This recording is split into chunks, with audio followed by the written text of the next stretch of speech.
Now offered at the Great Race Place. $3 late pick 3 featuring the last 3 races. $5 late double on the last 2 races. Both with a player-friendly 15% takeout. Every race day at Santa Anita Park.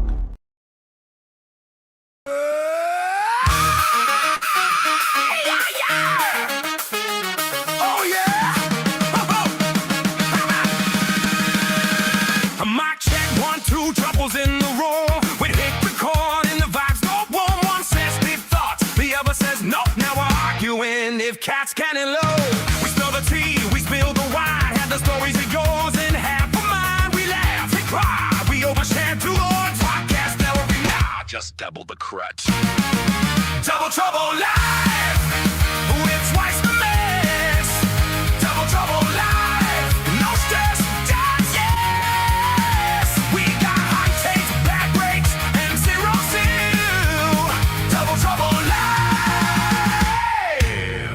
At you for the thrill. Oh yeah, Trouble Live.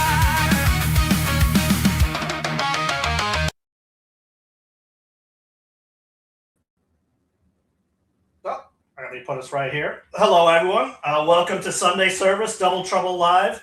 I am Ciaran Thornton, and here is my co-gambler, Frank Ciaran. Welcome here.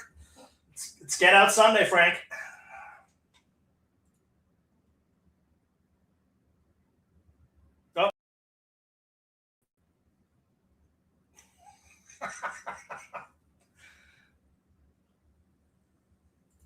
Already, Mike bingo card. Oh my goodness. We're both clicking the mute button. You're muting it. I'm unmuting it back and forth.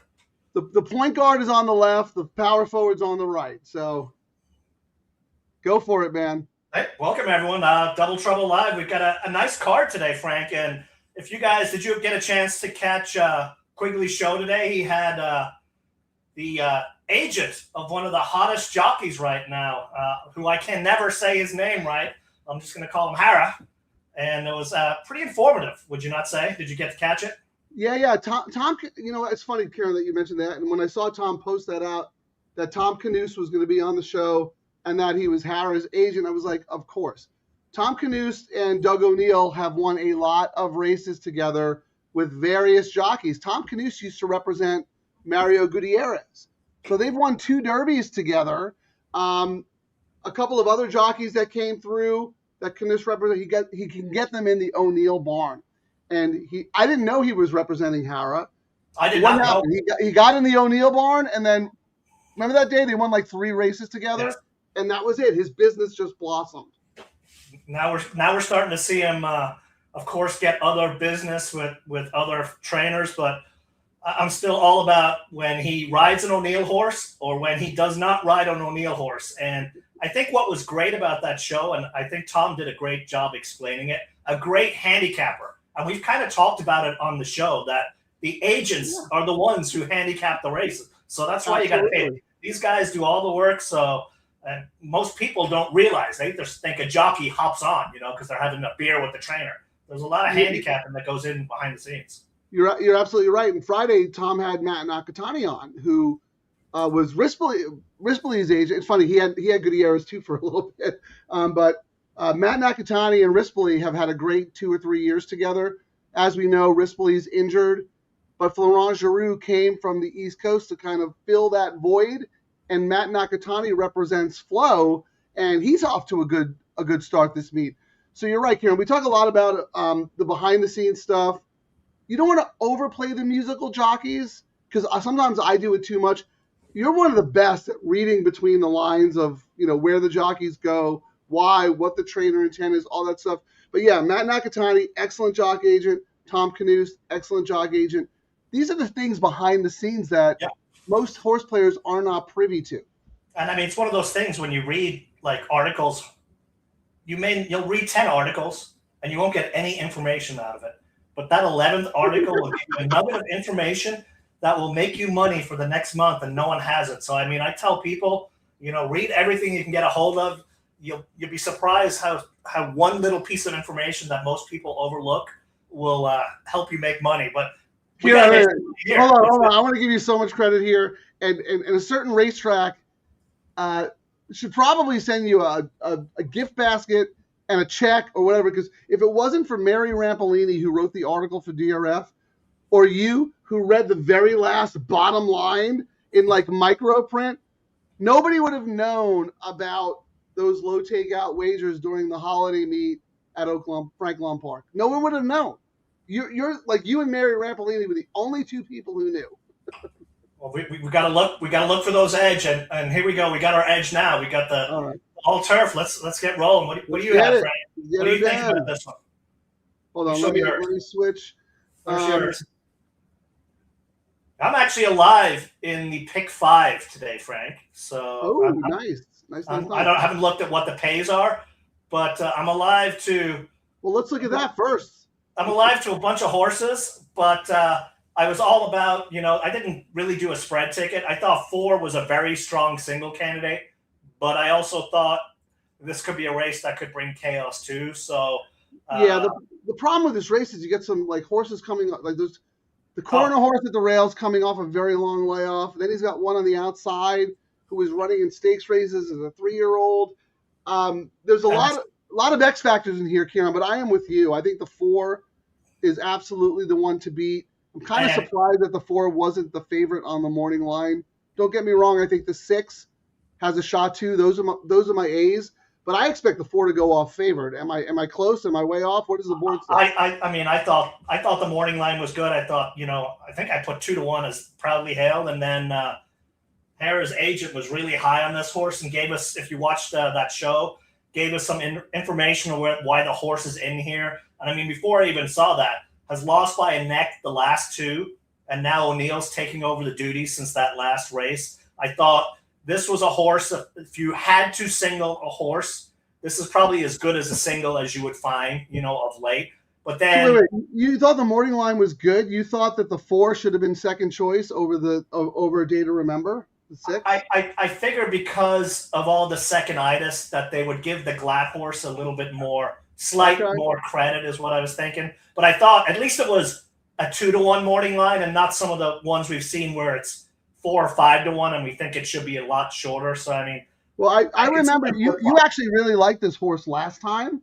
Yes. And I thought the horse had a shot, but the reason I didn't have that horse as an A, we talk about reading conditions, right, Ciaran? That was a starter for non-winners of 3 lifetime. This horse was racing above condition.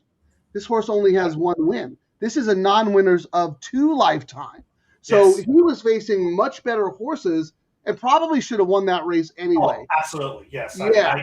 I thought, like, if you really need a single right now, this is one. But if this is also a race where chaos has a tendency of showing up 26% of the time, you get a horse 5-1 or more. And I mean, I kind of spread. I went 4-6 as my top 2 choices.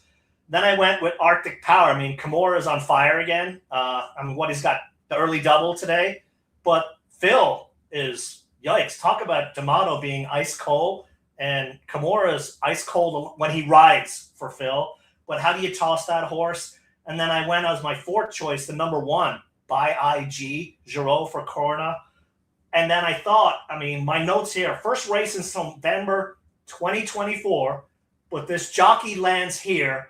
What did the agent get whispered in his ear? They're in for a tag. The trainer's 2 of 6. And then the interesting thing about this horse won off a 9-month break after the debut in 2024. So it's not crazy that this horse can fire again off the bench. So I wanted to, and I did on my ticket, press a little bit more on the 4, but I thought I needed to spread as well. I got to get out of this leg. Yeah, I didn't think. I agree with you, but I also disagree with you. I have the 5 and the 8 as B's in this. I have the other corner horse instead of the rail horse. But if the 4 or the 6 don't win this race, I would be stunned, absolutely stunned. In my all turf, those are the only 2 horses I used, figuring if I get beat, and I can come back because you're all about the last. I'm not using any other horse in any of my pick 3s except the 8. If I get there alive, I can look at the doubles to my B contenders. But my whole day is actually built around singling the 8 in the last race. So and what's funny is my horse, the last race, I mean, I did spread on a ticket, but I thought the two, Wow. the other one was very strong in the last race. So I Well, was like, that would have been there's two glass. Right? They're both glass, yeah, right? Let me look at it yes. again. And I went with the one. I went with the glat that has our guy Harrow riding, and I mean, along your lines, my notes for the two in the last race, Mysterious Husband, won by a nose under Kent last year. Now, an interesting stat, Glad has actually been kind of cold off the bench recently, but we know long-term, he fires huge, but recently he's been But one thing, I'm sorry to interrupt you, Ciaran, because this is like my favorite thing in the world. Yes, Glad off the layoff is phenomenal, but he is much better coming back in sprint races on the dirt. So this is a little bit different. Don't get me wrong. Oh, I actually had this horse as an A, but then I was like, you know what? I'm going to plant a flag with the 8 because I do like the 8 better, and then I can come back and play doubles with the 2. But I'm with you. I think the 2 is very, very live and is a big shot.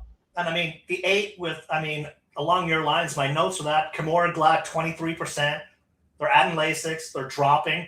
And then I went, tough call, because I kind of went, back and forth by which one I was going to make, the top Glad for me. I ended up siding with the Hara horse, but I did watch the probables closely. When we get to that double, it's really going to tell us what the inside information is on that race. And then, we'll find out if the 2 is live off the long layoff. But I will say this though, if we see a ton of money coming on the 2, I will be very confident and maybe pivot with the double. But the 2 doesn't have to take a lot of money, because I don't think people. I've been riding this Glad angle for like 8 years, and it still hasn't really caught on. You can still get his horses off a long layoff at a decent price. So if the horse doesn't take money, that's not going to bother me. But if the horse does take money, that's going to make me go, oh man, I gotta double, triple up in the late double. Now, it was funny that you sang in the last, because I thought, the key to the whole day today, other than the double, is that middle leg. And it's either going to be a top choice or anyone's. Race 7. What did you think of race 7? I'm just watching Explorer romp here. Not romp, actually. She might get caught. Hold on. This is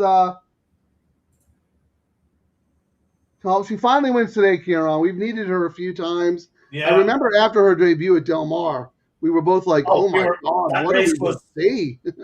That race, and I remember we've talked about it before on the show too. After that race, I went, that race is the first time I've been reminded of a flight line type race, that we saw up at Santa Anita. That was the first horse, that I've said that of, but then a little disappointing after that. Yeah, she's still really, really good in figuring things out, but I needed her a couple of times and she didn't come through, but she is very nice. I didn't look at the field. I don't know. Dan H. actually reminded us in the chat that it was the Honeybee Stakes. So once again, a California horse goes somewhere else and wins a big stakes race. So which race are you talking about, Ciaran? The middle leg of the all turf? Yeah, this race 7 that starts to pick 3 for us. So we're the middle leg of the all turf, the start of the pick 3. And impossible. I was trying. I kind of planted a flag myself. It's going to be I did not know who Tom's guest was going to be today, just so you know, Frank. And I kind of planted a flag on that agent's jockey all day long. I ended up going back and forth. Did he push the horse?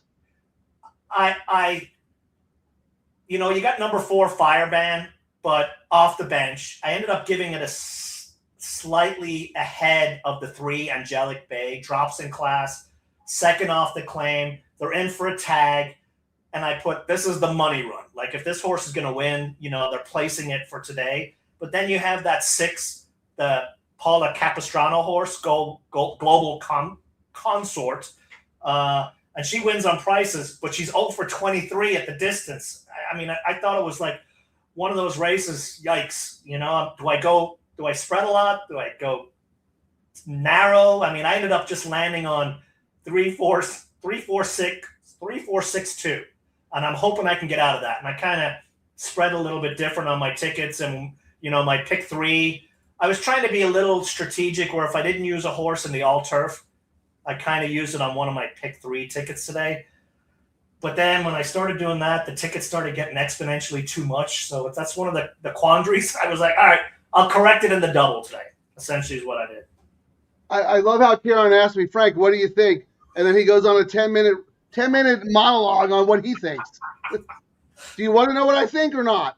This is what you should have said. You should have went down and done this, what I always Blah, do. blah, blah, blah, blah. Yeah, I mean, I actually agree with everything you said.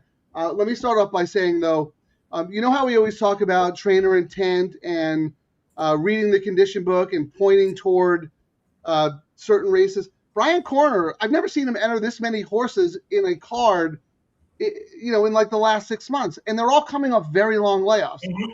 So he's got 2 in the start of the all turf. So let's see how those horses run. And I think that'll give us a very good indication of Fireban, who's coming off a year layoff too. I mean, I don't know why that horse is 5-2 on the morning line. I think this is a very competitive race. 100% agree with you, Ciaran. This is the key because if someone has a very strong opinion in that race, good for them. I don't. I went 5-1-6 with my A's, and then I have my B's 2-3-7-4. So I have everybody in the race. So I have a couple of tickets with the 5-1-6, but I also have a backup ticket with the 2-3-7-4. And I still don't feel confident. They might declare that race no contest. And on my ticket, my higher price when I took a stand in the first leg with 4, I took a stand in the second leg with the 3, and then spread in the last.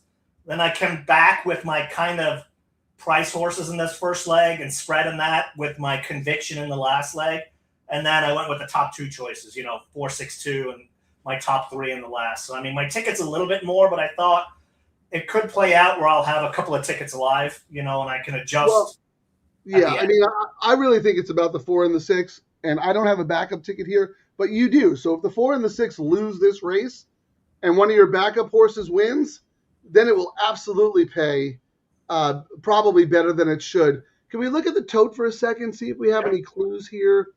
Proudly Hailed is even money, favored over A Day to Remember at 2-1. I agree with the public. I was shocked that the 6 was the 9-5 favorite and the 4 was a 2-1.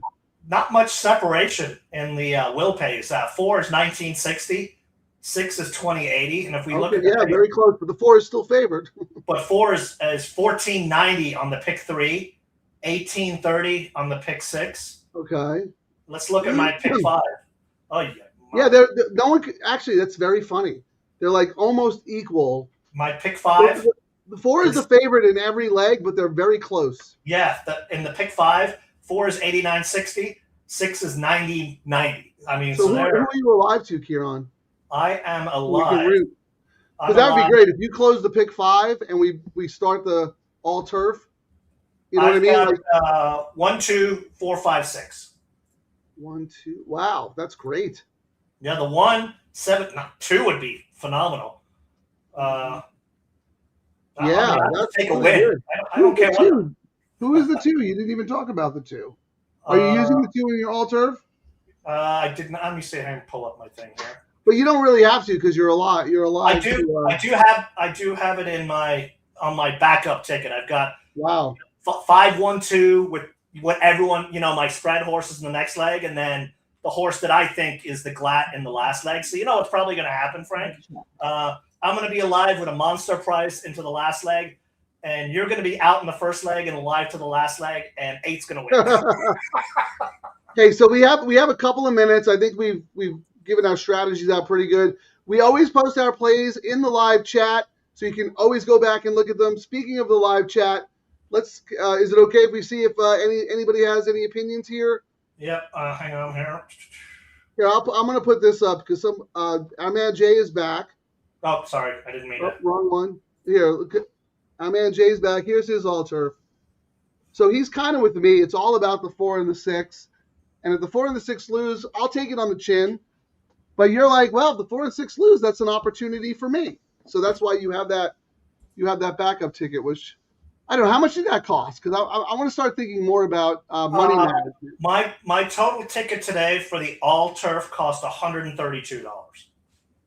Every combination? Every combination, yeah. Yeah, So that's not that expensive at all to cover those horses. So. yeah, so I mean, I was doing I was thinking about $9 or $12 on my tight ticket, but I wanted to spread in that last leg, so I could have made it a little bit tighter. But I mean, we've talked about it before. You know, once we've gotten a little bit of, we've seen enough of these payouts now going forward that I'm very comfortable on all these low takeout bets. Well, spending $150, especially especially if you beat the 4 and the 6 here.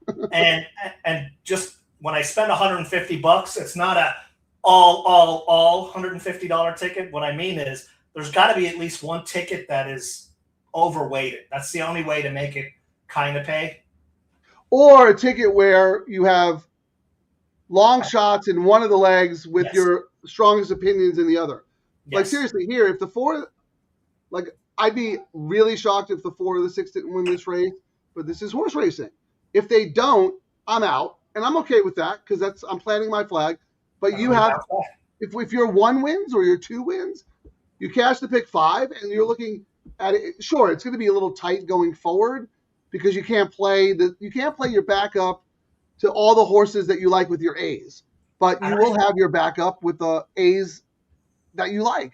And I still think a lot of punters are still not approaching all these bets combined, Frank. And I think as the season goes on, you know, it's probably going to take a few gigantic payouts for people starting to realize that. But you got to use all these 3 bets together. But also, Ciaran, it's not easy. Like I struggled a little bit when we're used to the sequence being all turf, break on the 6th race, and then the late pick. Remember that 2 days in a row, it was like races 7, 8, 9, 10. So you have to play those a little differently because you don't have that dirt race in the middle, and it comes at you fast. Like when we're trying to pivot, so it's a little bit of a learning curve, I would say. And the reason we do it is because we talk it out so we can learn. I mean, my argument to that will be if I ask the gambler, ask 10 gamblers, did you play the early pick 5? 9 of them will say yes, and I go, well, you already have the work done, so you're just stringing the bets together. It's not like you have extra work to do. You just got to construct your ticket. Well, here, one could argue, Ciaran, you know, you're alive in your late pick 5. Why don't you also play a ticket using the horses that you don't have in your pick 5 going forward? Because if you don't hit this race, you're out of your pick 5, and you have no coverage in your all turf. I'm not saying that's what you should do, but that's an example of handcuffing the bets together.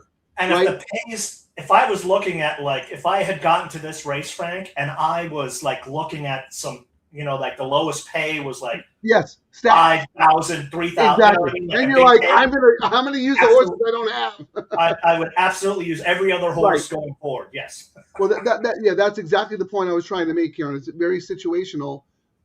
So it's not easy. So we haven't really been trained to think like that because we haven't had these opportunities.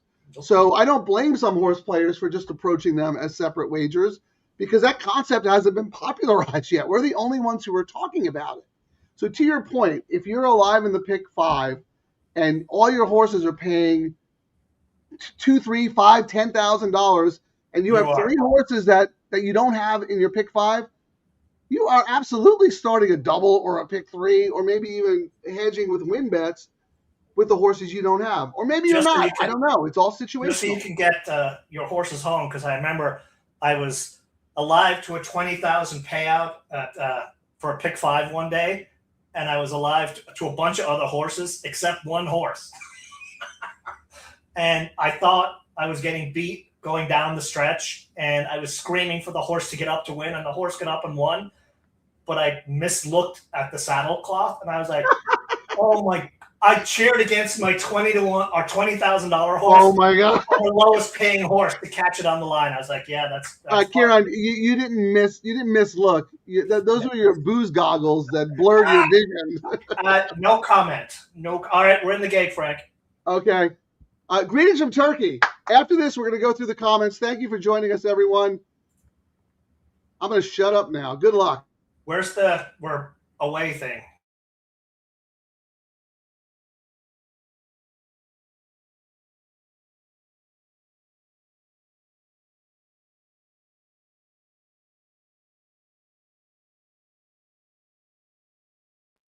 I'll find it. Just get out of the studio.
Well, that 4 ran shockingly Horribly. bad. Shockingly bad. Like, wow. What Shockingly happened bad. there? I think that's why Jack Sisterson was like, Jack Sisterson used to, he was Doug's, one of Doug's assistant trainers. I think he brought that course to California and was like, all right, Doug, I'm leaving. I got my 2 good races out of her. Now I'm leaving, or him. I mean, That was horrible. I don't know why, but not ever in the race. I mean, the 8 looked dangerous, and I thought your Arctic Power ran really well. yeah, just it's been I don't kind of. know. You want to close on this turf course right now, it seems. I don't think so. The Data Well- Remember made an early move. I suppose. The Data Remember made a nice early move. At the time, I was like, it's too premature and it's too wide. I really thought the horse was going to flatten out, but I will our say boy Mark Glad, he could do really nice for us in the sequence. my gallop out horse for this race was one of that number 1, the corner horse, was, around the turn, was right out there with the winner. So if there was a horse I would look for off of this race, and I was putting notes, would be BIG next out. Yeah, it was stuck at the rail, was coming off a zillion-year layoff. And then It'll be interesting to see if anyone claimed that horse because, the horse still has conditions. This was a starter, so now the horse is eligible for other starters going forward, and the horse still has the Calbred allowance condition. So very interesting to see what might shake out there. I know I posted it right before we went to the race, but Ciaran, we're big in Turkey, dude. yeah, Look at this. First comment. Have a good broadcast. Tafo, thank you so much. Who is the horse in your picture? I know that they do have horse racing in Turkey. So horse racing everywhere. maybe that we'll get sponsored by the Turkey Jockey Club, and we'll start covering turkey races. A turkey beer company or some turkey vodka. I'm all for it. Yeah. Or Turquia. I don't know how do you say. Is it okay if I roll through the comments because I'm having so much fun here. Artist David Barista, love this graphic. Yes, Father Frank, Cardinal Ciaran, Sunday service. We're atoning and making penance for all our sins. Stephen D. Oh, Ciaran, every time I go in the studio to put my banners in before the show, I always see there's like 1 or 2 comments. So I look at the comments. It's always Stephen D. wishing us good luck. Let's make. It's like two hours to showtime, and our man Stephen D. is here to support us. I actually loaded my thing, I think, at 10 a.m. this morning, Frank, and his comments, I think, were already in there. Are you kidding me? Stephen D., you're our man, dude. Like and subscribe. Tell your friends. Of course, Terry here supporting us. Let's go DTL Sunday service. Jay is alive with the 4 and the 6. So are we all. Ciaran, we'll put our plays up in a minute just to here. This is interesting because let's talk about this because I thought the 4 looked pretty dominant on paper. Yeah, me too. Like, I know we've talked about buyer speed figures before, and neither one of us are like super into it, but sometimes they're useful. Do you have speed figures that you use with your brisnet or whatever PPs you use that you like? Or I essentially use Ecobase and Brisnet, and I get, every service has their own type of speed numbers. So yes. I go back and forth and I look at them, but you got to go from whatever the mean is. You know what I mean? You look and they'll give you your par. Like on Brisnet for this race 5, it's said the speed figure was an 87. But if you go over to, let me try and find it. I got to download it. But if you went over to the other service, their speed figure might be 74. But then you can't compare both. You got to use the 74 on one. It's back and forth. But I go back and forth and use both because sometimes when I see huge discrepancies between both, it'll have me look a little closer. If they're kind of the same on par across the board, I'm really just looking for anomalies when I go back and forth. Is everything kind of tied? Yeah, like a mistake or something that maybe a false figure. A horse is getting overbet because kind of loose lead on a speed favoring track. And I'm with you. So what about like in the race? Like what about in the race? Do you use them to isolate contenders? Let's say like 3 horses have 85 and then the rest have 62. I'll look at, the early fractions and the closing is what I look at. And sometimes I'll look at the early, and then I'll read the notes and say this horse was like a rocket, halfway through the race and then faded, and then and I read in the notes that it faded and they're cutting back and they put a more patient jockey on, I would upgrade it. If it's the same guy who just like Edwin, gate to wire, I'll be like, I don't think, they got to cut this horse back more, especially if they're stretching out. But yeah, Dan, I'm with Ciaran. I like to look. I'm a little more nuanced. I like to look at the incremental splits, like Ciaran mentioned. A lot of times in my write-up on Take a Shot, The Matrix. A lot of times in my write-up, I say this horse looks too slow on paper, but we're not really concerned so much with what the horses run. We have to figure out, is that horse going to run the same kind of slow race? Or does that horse have a 20-point move? And we see that a lot with young horses, right, Ciaran? Going from 2 years old to 3-year-old or 3 to 4. You had Comanche Country was dominant as a 2-year-old, right? Never really progressed as a 3-year-old. No, she was done. She wanted to be a mama. Not racing anymore. So I like speed figures, use them more as a projection.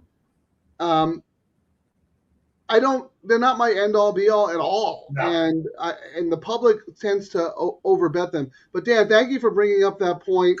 Can I keep going through the comments? Yeah. Okay. Although, Charlie, I think you misunderstood us. We didn't say that the 4 was a single. Ciaran said if I had to single, right? Because you singled the 4 on some tickets, but you also had the 6. I was 4-6. He was my higher price ticket where in the next leg I'm 3. So I always like to on my pick 3s, the all turf and the late pick 3, have a ticket where I press it a little bit more and try to use, if it chalks out, I'm going to at least make some money or get the bet back is the plan. Yeah, Charlie, always go in the chat and scroll up and you will see our tickets. I know Ciaran talked about singling the 4, but he also did use the 6, and I was 4-6. And for both our write-ups, you can see it on the Santa Anita website. Go on. I know you want to say it, Frank. Go ahead. Frank's, what is it called? The Matrix. Now, so I didn't tell you, Frank, I rolled out a new column today on Santa Anita. So now I'm doing your same for the all turf only. I'm giving a horse by horse write-up. So I'm giving my notes now on the Santa Anita website. So now you're stealing my concept. Okay. Yes, and I've renamed you stole the point guard chair, and now you're stealing my concept. Okay. And I have the name for my column is The Anomaly. The Anomaly? Yes. Chaos in, cash out. Now, the Matrix viewers will get that. See, Whoa, you're the anomaly? Indeed. Watch this. No way! It's raining money! Can you tell me what that means? I've never seen the movie. So Frank calls his column The Matrix, people, and he's never watched the movie. Need I let that sink in? That's the one with Keanu Reeves on a bus, right? He's on a bus. No? No? Is that the guys who dress in suits from the FBI and fight aliens? Yes. Well, kind of. You got to watch it. Hey, Frank, I didn't tell you. So someone left us a tip the other day. What? Yeah, it was 2 cents, though. So I don't know if they were trying to say something about our picks, but I took that money and I've hired an on-track intern reporter for us using that 2 cents. So I think he's live. He's ready to go live right now. We've got a little bit of time to kill. What do you think? Hey, if we got a man on the ground, let's go for it. Ciaran, I am your intern reporter for today. Mark Gelding reporting live from Santa Anita. I spoke to the trainer of Frank's horse, and he says, and I quote, "This is the best horse I have ever trained in my life." There is only one issue with this guy. He has said this 32 times at the meet and is 0 for 32.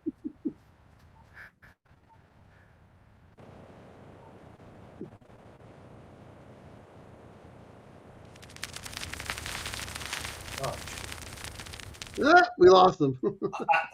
I don't know what it is about the internet up there, Frank. They just disappear all the time. It's hard. I can't believe you hired Mike Gelding. I love it because now I'm the second fattest guy on the show. I'm not the first. He's got quite the beer belly. I love it. I mean, I only had 2 cents, but I told him I'd buy him beer. So hopefully it doesn't come back and bite me in the butt here later. If he can drink beer like I can, we're in trouble. So he mentioned that 0 for 32 stat. That's kind of like when you mentioned Global Consort, the Paula Capestro horse. Remember you chased her all summer, and she was except the one time she won. And she won. And I've been chasing ever since. And you didn't have her, and she won. 0 for 23 now chasing. But you know what happens when you jump off? That's the time when you jump off a Mike Smith horse, you just get your tickets blown up. I suppose so we're live. I suppose we got time. We should probably talk about the first leg of the pick 3, right?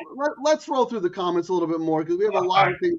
I just want to acknowledge the DTL crew. You guys are the best.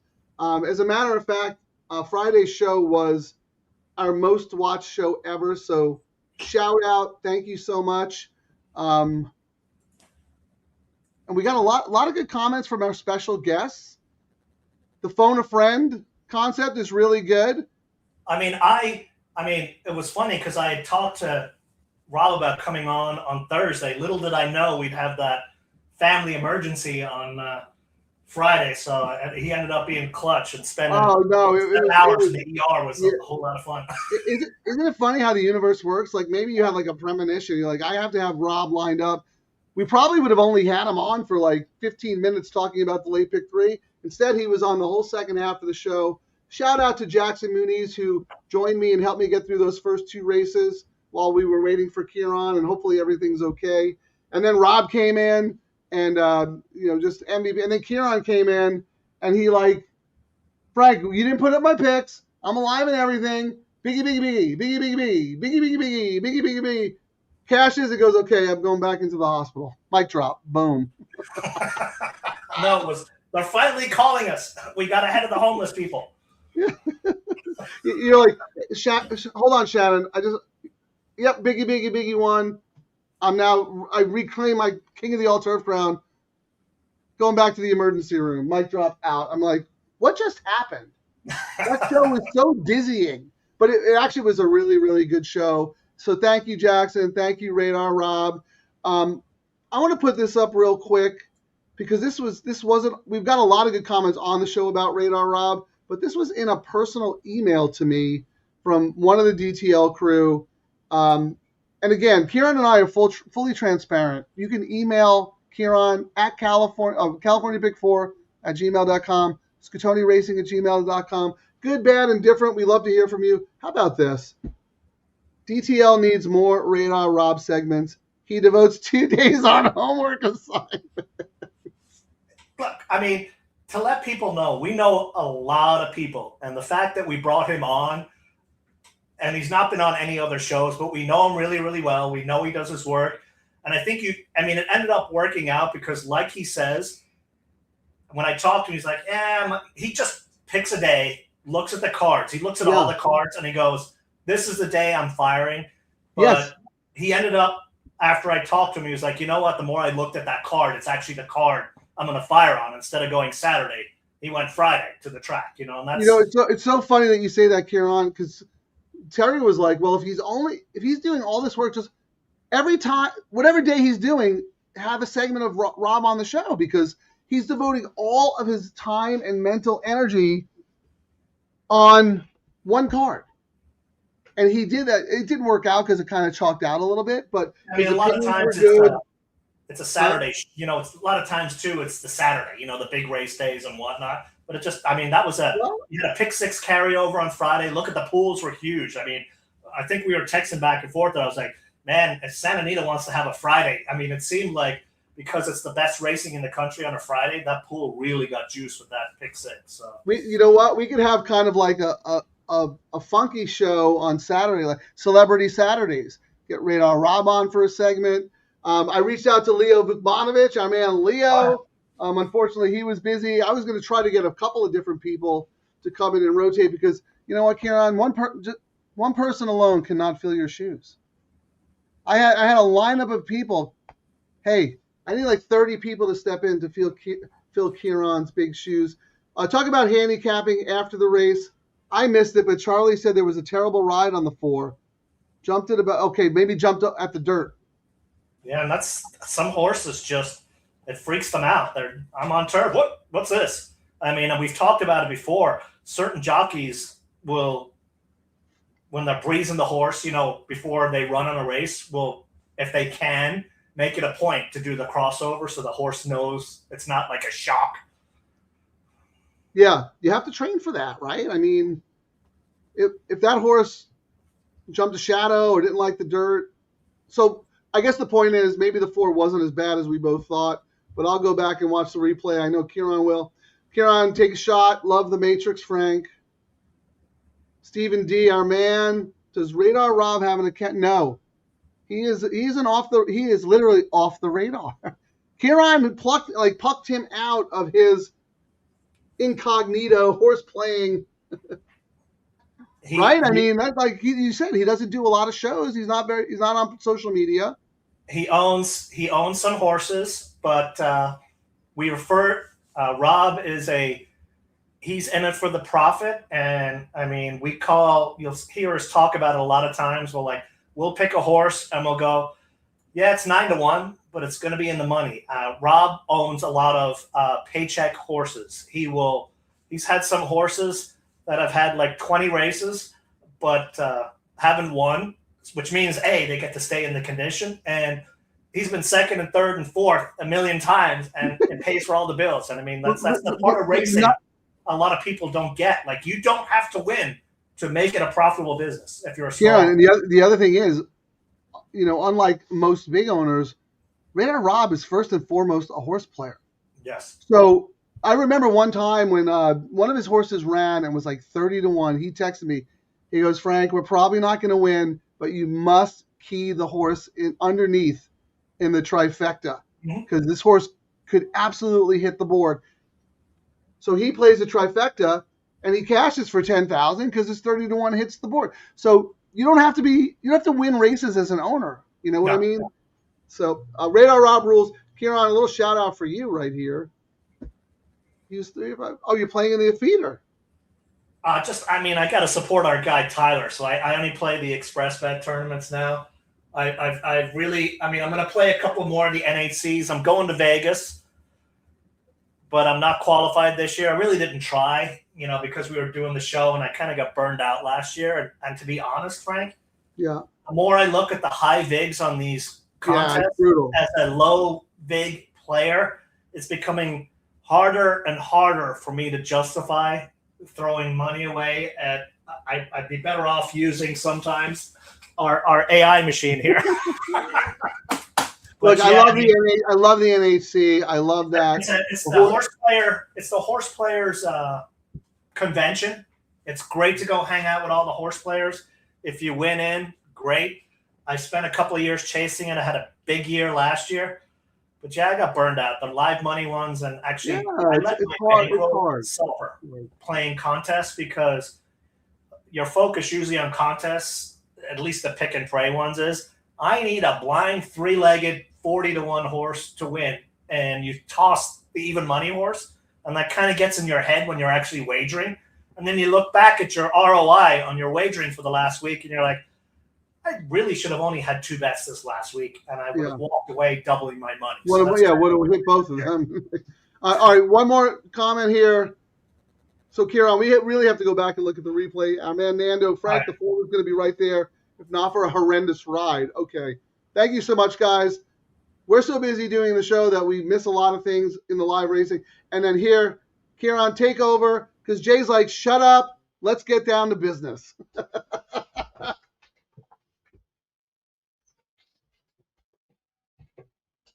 Late pick 3 time. Oh, did Ciaran freeze? We both froze. Okay. All right. So I'm kicking it back to you after we just went through the comments. We have plenty of time, so let's start talking about the late pick 3. Let's look at probables, all that fun stuff. All right. So let's go here. Will pays for the double. Yes. The favorite is the 8. In this race. Yes. Is the 8 at 1280. Then we've got the 5 at 1720 and the 6 at 1980, and everything else is in the 100+ zone. Well, let's look at the doubles going forward, because it looks like the 8's a pretty reliable barometer of the market at 7-5. I'm looking at the 8 to the 3 is the favorite. Who's the 3 to start off the late pick 3 in the next? What's funny, Frank, is when I actually handicapped this race, my picks for this race, Frank, I did not use the 8. I went 4, 5, 6. Did not. All right, well, the 4 is scratched. Okay. We'll come back to that because they're still on the pack. There's plenty of time. Let's talk about the probables going forward, Ciaran, because your Angelica Bay is the 12. Yeah. It's 3 and 4. So the 8 into the 3 is 13. The 8 into the 4 is 14. And then it starts jumping up. The 2 is 20. So it's essentially, if we go off the favorite here, we're looking at 2, 3, 4 is the horses in the next leg, and everything else. Can I ask you about the 4?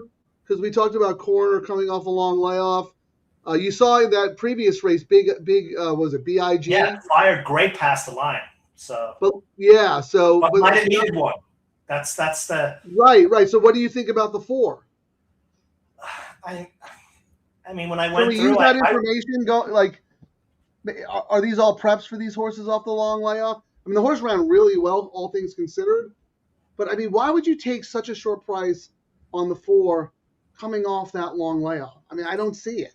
Yeah, but it was so hard to toss it to just, Yeah, I'm not saying that. I use the horse on my tickets, but why would this horse be as short as the 3 who has recency, or as short as the 2 who, is coming off a freshening, a layoff, but dropping in class and only a 2-month layoff? Why would you use a horse off a year layoff at that short of a price? What I thought the 3, 4, and 6 would probably end up being all around the same price at 3 to 1.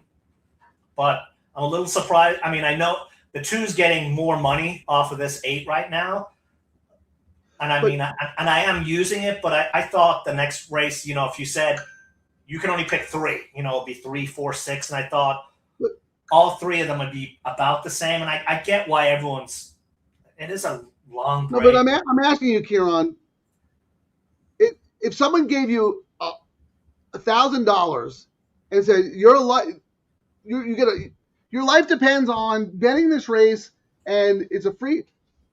Are you betting $1,000 on the 4 at 5-2? Like, why is this horse 5-2? What makes this horse 5-2? Are there great workouts? I mean, that was a dirt race last time. The horse is coming off a long left, 2 back on the turf. The horse was 8-1. So and came too little, too late. What am I missing? I guess what am I missing? Well, I'll read you what I wrote in. Yeah, please. In the I already forgot the anomaly. I already forgot what I called my article. So I wrote here: Harif O'Neill drops in class, second off the claim from this level. No. I'm talking about the 4 in the next leg. No, but I kind of keyed them both together, and I said. Okay. I'm sorry. So go ahead. Same level, risk for a tag, money run, slight edge as the top play. Then I went to the 4, fresh for corner. The trainer's 30% in maiden claimers for a profit. So when he goes into these kinds of races, he does really well. And then comes the but. Last race was a year ago. Would be the top play if not off the bench. So that's where I left it at that. And then for the 6, I kind of talked about it later. It is. You're still not answering my question here. Why is this horse 5-2? Explain this to me. I don't know. Someone knows something. But no, what do you think the horse should be? You're very good at predicting morning lines. I thought the 3 and the 4 should vie for. I thought they'd be around 3-1, and the 6 would be. Like, that's what I'm asking. 6 would be like 7-2 is what I thought it would end up being. So you think that's your concept of what the public is going to bet. Now let me ask you. Let's say the 4 was your top choice in the race and you had win money to place on the horse. What price do you think is good value on that horse? Would you bet the horse at 5-2 or would you need 5-1? 7-2, I'd bet the horse. You would, okay. Not at 5-2. No, not for win money. No, absolutely. At 5-2, I might go, you know what? I'll take my 10%. I'll do it for a show. Okay, right. Just preserve your bankroll or something like that. Yes, but at 5-2, no. 7-2, yes, I'd take a swing at it. But then if you were making the morning line, you said that you thought the 3 would be slightly favored over the 4, and then the 2 would also be kind of right there, right? Yes, and the 6, yes. And okay, wow. Yeah, I'm just trying to figure it out because I feel like I'm missing something. I'm not saying that horse can't win, but I would never bet that horse at 5-2. Never in a million years.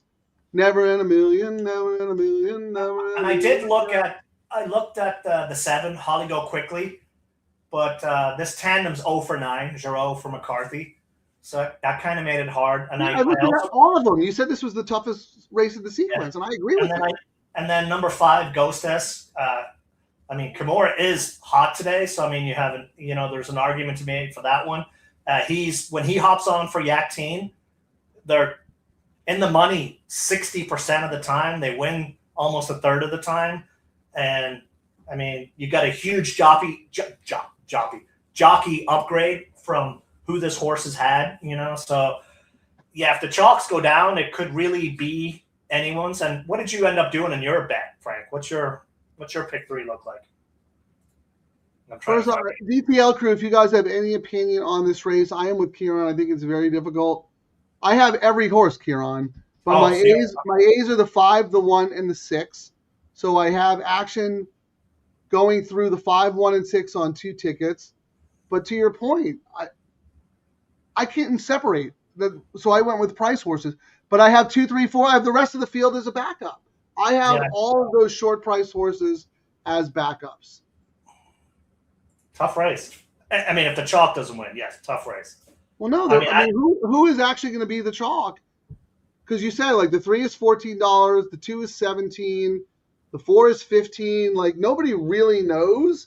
Yeah, going forward, we're still looking at. It's actually kind of drifted up a little. The 3 is now 14, the 4 is 15. The 2 the 4 is coming down a little bit. What's interesting to me though is the 6 paying 47. I thought the 6 would have been down around the same prices as these guys. The the Paula horse. Yeah, the 6 is kind of dead on the board, right? Because I have the 6 Yes. as an A, and that's the Paula Capestro horse that you talked about. But actually, I'm looking at the pick 3, Frank. The 5 is the favorite at $22. So let's look. The 5 Go. Oh, the no, 5 into the 2 is the lowest pay in the next race at $22, Frank. Oh, actually, yeah.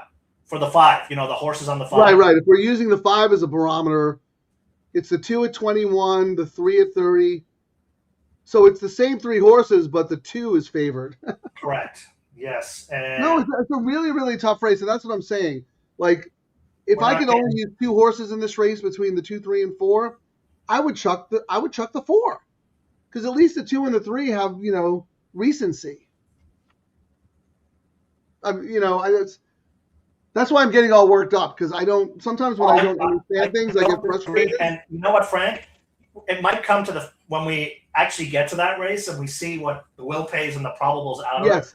Maybe we do a community pick 3 where we do all in this first leg. Of the, you know what I mean? Yeah, Ciaran, I mean, I have all, but not all on the same ticket. Yeah. So look now. Oh, at one point before they just changed it, they were all $16, the 2, 3, and 4. So nobody knows how to separate those horses. Let me ask you, Ciaran, if you had to separate those horses, I think you said you thought the 3 was the best of the bunch, but only by a little. But how would you rank those, the 2, 3, and 4, in order of rank? I ranked it. What did I rank it? I ranked 3, 4, 6, 2. 3, 4. Okay, so you like the 2 the least of that bunch. Correct. Okay. Yeah, I And mean, maybe it was I'm another wrong one- and that horse wins by a million, but I mean, it I was one of don't those see things- much of a separation between that horse's ability and everybody else in the field. And that horse is coming off like a year layoff. And then, I mean, for the 2 to give it I said it's dropping in class, has been 1 length from victory the last 3 races, has the top early, mid, and late speed. So you like that kind of flexibility. But you like that horse the least. That's their 4th choice. I know, but I like the other ones a little bit more, but I'm trying to give people, and, first race since October, bullet work. And I'm trying to see why I ended up. Yeah, why did you poo-poo that horse? I'm trying to see right now. There's probably some other reason. Let me pull up. Because of the Bs that you just mentioned, my Bs, I like the 2 the best of the. I went 5, 1, 6, 2, 3, 7, 4. That's my order. I have the 4, the last of the Bs. Well, I think the reason I ended up, even though it's dropping in class, Pipey is only 6% for a fat loss at that distance. Dropping, he's only 7% for an even bigger loss. Off 2 to 6 months, he's also. But he's good off that layoff.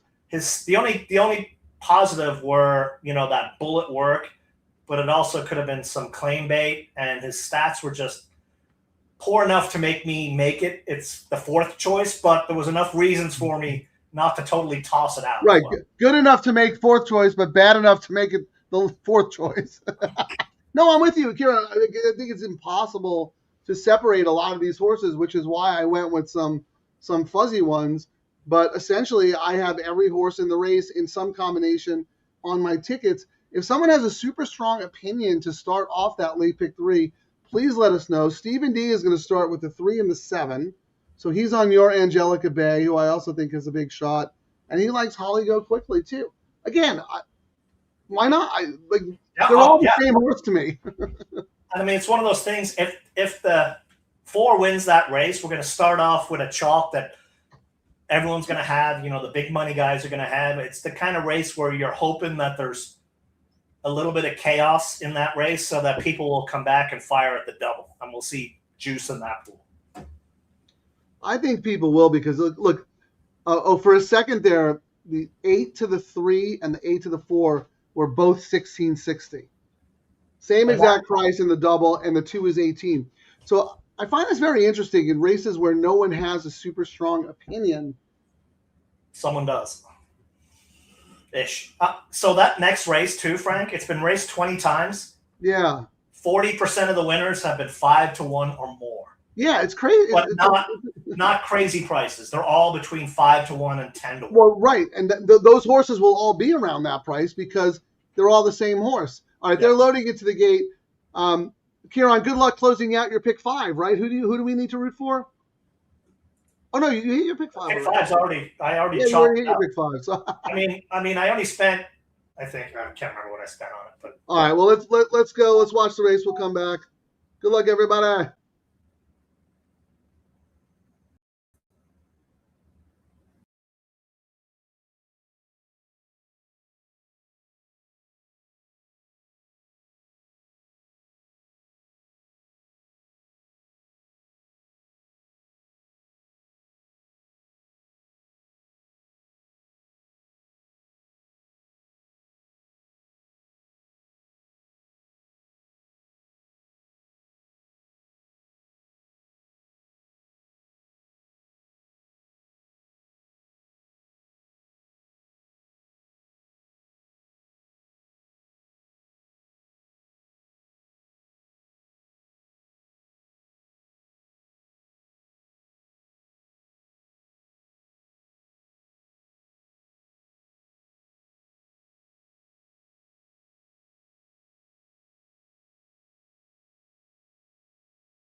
wowzers.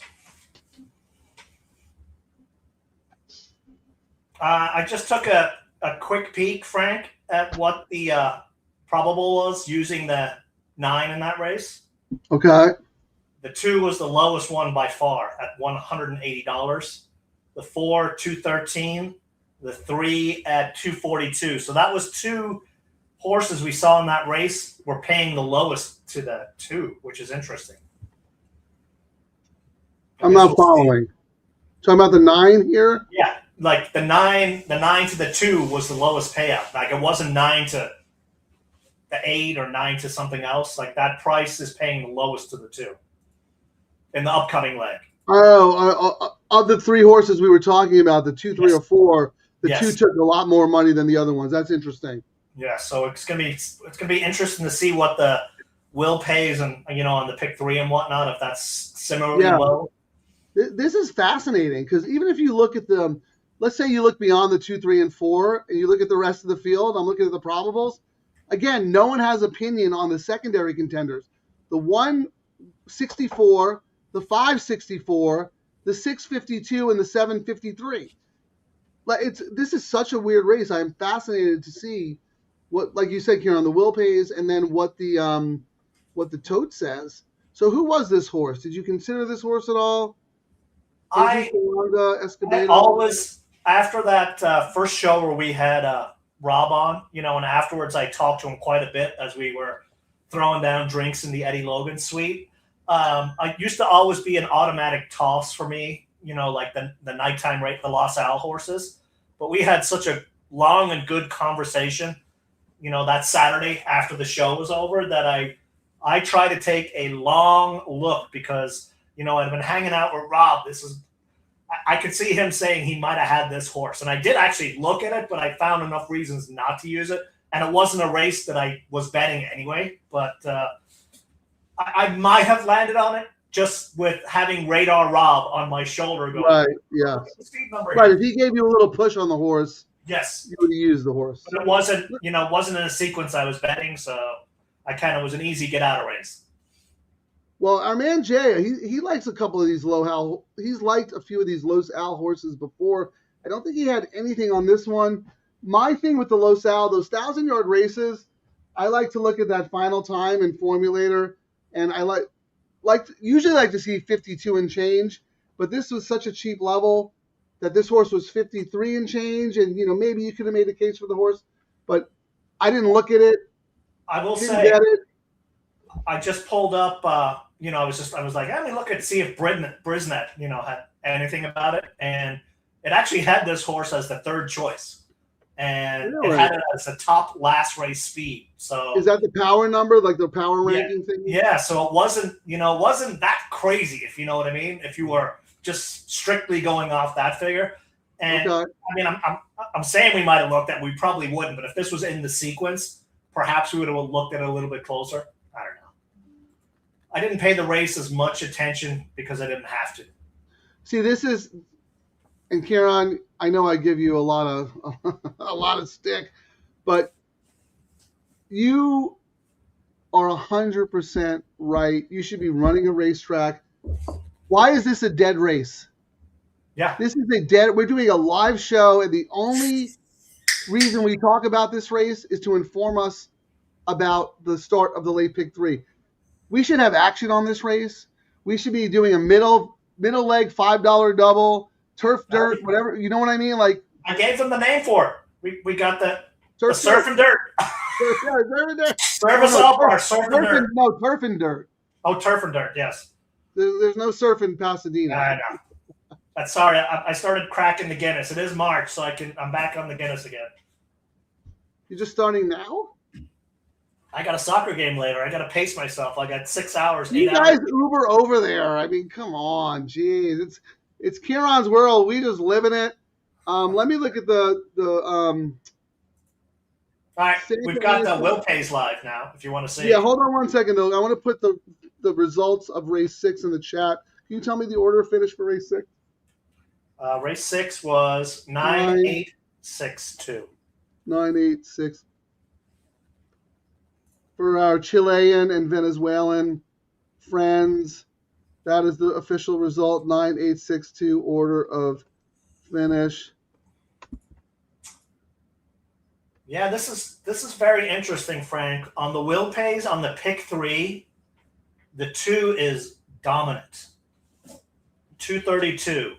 Then we go to 327 for the 4, 373 for the 3. On the double, the 2 is 180, the 4 is 213, and the 3 is 242. So the 2 got some of that money of people betting against the chalks going into this race. Yeah, Right which now it's is sitting kind at of 92. interesting. Huh? And now it's sitting at it just dropped to 7-2. $12 got bet. Yeah, we'll look in a second. I just want to mention the big race at Franklin Park, the Rebel, because a lot of people are invested in it on this show. I didn't look at it. I'm going to analyze it after, but I just wanted to mention to you, Ciaran, because when we did I think it was the Southwest analysis, you loved Litmus Test, the Baffert horse. Yeah. Yes. And this is where that horse shows up today. Jay, who do you like in the Rebel? Anybody else like someone in the Rebel just for Derby futures and rooting interest? Ciaran, did you look at the race at all? Any opinion? I did not look at the race at all. I love it. Neither did I, because we're all about Santa Or Anita. Santa Anita. I don't need to messing around with other tracks. All right, yes, you're right. You say, shut up, Frank. I want my low takeout home court advantage here. Come on. See, that's why I'm in the power forward chair today, and Ciaran's running point. Oh, before we get started, Frank, we lost the transmission earlier. I guess our guy on the scene is back. He's back? Yes, I guess he's. Hang on, let me see. About that, guys. Mark Gelding back live at Santa Anita. Somehow I connected to Chappie's internet and lost the signal. Frank has just used the phrase "the Matrix." I asked what the Matrix was. Frank said he couldn't reveal that. I asked Ciaran. Ciaran said there is no spoon. I am drinking another beer now.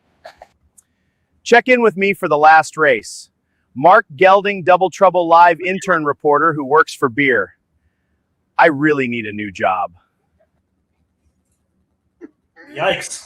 Well, we're hiring. If anyone's interested, well, if you work for beer, let us know. I love Ciaran so much because deep down in his subconscious, he gives me so much credit for what I do and the Matrix. He thinks the Matrix is some esoteric, high-level, secret society kind of thing.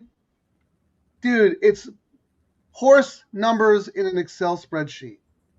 I just revealed the secret of the Matrix. I'm like the Wizard of Oz behind the curtain. I'm just a guy. The Matrix is just an Excel file. Everyone knows this because we actually had a short video regarding that. Where's that short video? We had a video about that where it's essentially you throwing darts. Where was I? I'll find it later. No, it's not me throwing darts, but it's definitely not me throwing darts. But all it is the way I present my picks. That's it. Simple. All right. What are we doing here, Frank? Video? I guess we got to video. I'll find it right now. Hang on. All right, while you're finding it, let me run through real quick. Brian Garrett said Violence Sire wins for a quarter horse. Yeah, that's wild. Cost $30,000 this filly. Jesus Aranga is having a very, very good meet. And hats off to Adrian Escobedo. He rides a lot for Ryan Hansen. Good, aggressive jockey. If you have a speed horse, put him on that horse. Very under the radar. And one more comment before you do the video. Jay has the 2 and the 4 as A's here in the Rebel. He also has the 3, 6, and 10. All right, well, good luck to anyone who's playing this Derby prep. We'll take a break to watch the race, but we're going to keep talking about this late pick 3. All right, Ciaran, tell me, what are we doing? Well, I found that video. I've developed a system. You're in charge. It factors in speed figures, track bias, jockey stats, and whether I had a good breakfast. So throw a dart. That is really good. I love that you think the Matrix is about how I handicap. It is nothing. Did you have a good breakfast? Game for grid. Well, the viewers want to know, did you have a good breakfast? Can they rely on the Matrix today? Who said that? It said it in the video. It's part of your Matrix's speed figures and if you had a good breakfast. He didn't even watch his own video. Oh, no, I did. I missed that part. But right. Play it again. All right, and then we gotta get to business. I've developed a system. It factors in speed figures, track bias, jockey stats, and whether I had a good breakfast. So throw a dart. See, that's sneaky by me because I don't eat breakfast because I'm never up in time for breakfast. Well, breakfast for dinner. Actually, I did have breakfast. Terry made a really good omelet for me, and this is the best breakfast for Sunday service. Well, Bloody Mary breakfast. So in race 8, I think we would both agree that that number 7, the Carly Gaines horse, Miss Practical, is going to be what we think is going to be the chalk, and we could probably look at what the probables are into that one to see if we're seeing any sneaky money. I mean, she's a potential single. I did not single her, but if someone wanted to be affordable ticket, I think she's pretty solid. I mean, one of my tickets, I spread a little bit, but one of my tickets was, a single with that horse, and I could not argue with you, talk you off doing it because it's a pretty nice single to do. My notes, I usually don't say this a lot, top everything in the race. Barrios has won ridden all 5 races, 1 win, 3 seconds, and this was one of these things, you'll hear me talk about it sometimes. Sometimes a fresh face is all you need on a horse. And then the bullet 46-second work, logical single. And I did spread on other tickets, but if you said you can only pick one horse, I'd be like, sweet. I actually have a horse I would not mind singling, and that's it.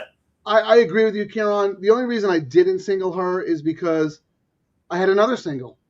If I liked more horses in that last race, I wouldn't have been able to afford my ticket using 3 horses in this race, so I absolutely would have singled Miss Practical. And I probably should come back and play a ticket just singling her, but we have time. I can wait for that. Actually, no, we don't. Well, we have 15 minutes. I could go all single, and I could go all single actually. I might do that. What do you think of the last? Oh, you like the other Glatt in the last race? I mean, I do have I have both Glatts. I mean, I actually gave a slight upgrade to the 7, believe it or not, the Phil horse. And even though I said pressure for Phil, who is I mean, I can't remember the last time, Frank, I've seen a 9% win rate for Phil D'Amato. And I actually kind of commented it on when I did a write-up yesterday. I mean, it wasn't one we gave out here, but this has been an interesting meet. I don't think I ever remember a meet where I've seen so many top trainers for a bunch of races across multiple different categories. You know what I mean? Usually you'll see like 1 or 2 guys just cold and everything, but there's been so many trainers that are for everything across multiple. I mean, top guys like Sadler, I think is for 32. You know, yeah, but he screwed me in the nightcap yesterday. I mean, it's just. Did you have that horse yesterday? I did. In the last race, you had that Sadler horse? Yes, I did. I don't think so. You had Kinsley's Charm or whatever. Well, that was my long shot, but I had that looked great. I was like, I had a Wise Guy one, but then it kind of faded. I wish that is from that race yesterday. That's what a horse, if it cut back and gets a different jockey. I mean, the early money, that was 7-5. I was like, ooh, I'm looking good at that pay. Anyway. Yeah, round second though. Yeah. I don't think you had that. I don't think you had the winner of the nightcap because I read your column for the first time ever. Which I'll have to look and see again because I'm always the Sadler horse in that turf race, who was like I paid $18. Rebel something. It was Sadler and Ayuso, or as you would say, AA. Sadler for AA. JJ hopped off. KK was on this one. What about ZZ? Papa.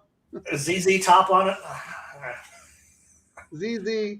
But anyway, my point was we've been off Sadler for a while. Yeah, I mean. But he came back to bite us in the butt yesterday with the nightcap winner who paid $18. So, looking forward, going back to what we were saying, we're assuming the 7 is going to be the chalk in the next leg. So I'm looking for the heavy chalk, right? I think heavy. Yeah, he should be. So what's is interesting though, Frank, these are still. Oh, I'm looking at the exact. Okay, that makes a lot more sense. So the chalk double into the next race, Frank, is 2 to the 7, $12. Next is 3 to the 7, 19. 4 to the 7, 34. 5 to the 7, 44, 6, 49, 7, 56. So I'm trying to look around and see if I'm seeing any other sneaky money. The 3 to the 3 in the next leg is paying 26. That's the 3 to the 9 is paying 27. 2 to the 9 is 27. Who's that 9 in the next leg? Oh, Thirsty Trickster. Yeah. Yeah, I'm looking at the optics, EQ, imputed double odds, and yeah, Miss Practical number 7 in the next race is 8 to 5, pretty heavily bet, and just the second choice would be the 9, Ciaran. Does that jibe with what you just saw? Yes. Okay, and then the third choice would be the 3 Clubhouse Bride. I will say the 4 is not getting as much play, but we kind of probably everyone's thinking the same way we were thinking. In the next race? 4 to the 7 is 34. That's one of the higher payouts. You know, it's all about the 7-9. Yeah, I mean, like I said, I didn't understand why Fireman was 5 to 2 on the morning line. I think 7 to 1 is a little high. I probably would have made the horse 9 to 2 or 5 to 1. We'll see if the money comes in. But I know you already went over this again, but let's do it one more time because it's very important. You said the 2 actually was favored pretty decently in the will pays, right? Yes, like substantially. Like that's. I mean, it's starting to come down a little now. I actually, based on those. No, in the will pays. The will pays. Like based on what the will pays are, I could see the 2 getting late money, Frank. Oh, you're talking about the odds board? Yeah, absolutely, 100%. But so here's this: you have to be happy with the money that came in on the 3. Yes. 9-5. Correct. So it's so weird. It's like all And three when of we watched Kurt's show this morning on on the Quigley show, he essentially said the 3 is a single. in this race, really. Yes. So The problem I had with the 3 and some of the other horses in here who are obvious, I'm really concerned about the pace. There is no pace in this race. And I mean, this horse was a million miles back in a 9 furlong race. and I think that's what he had said as well. They were worried about the pace. So yeah, I mean, I that's always an issue when you got horses that need that pace when you don't have it show up. Some horses to be just like, I'm just out for an exercise run. I'm not doing the work now. Screw you guys.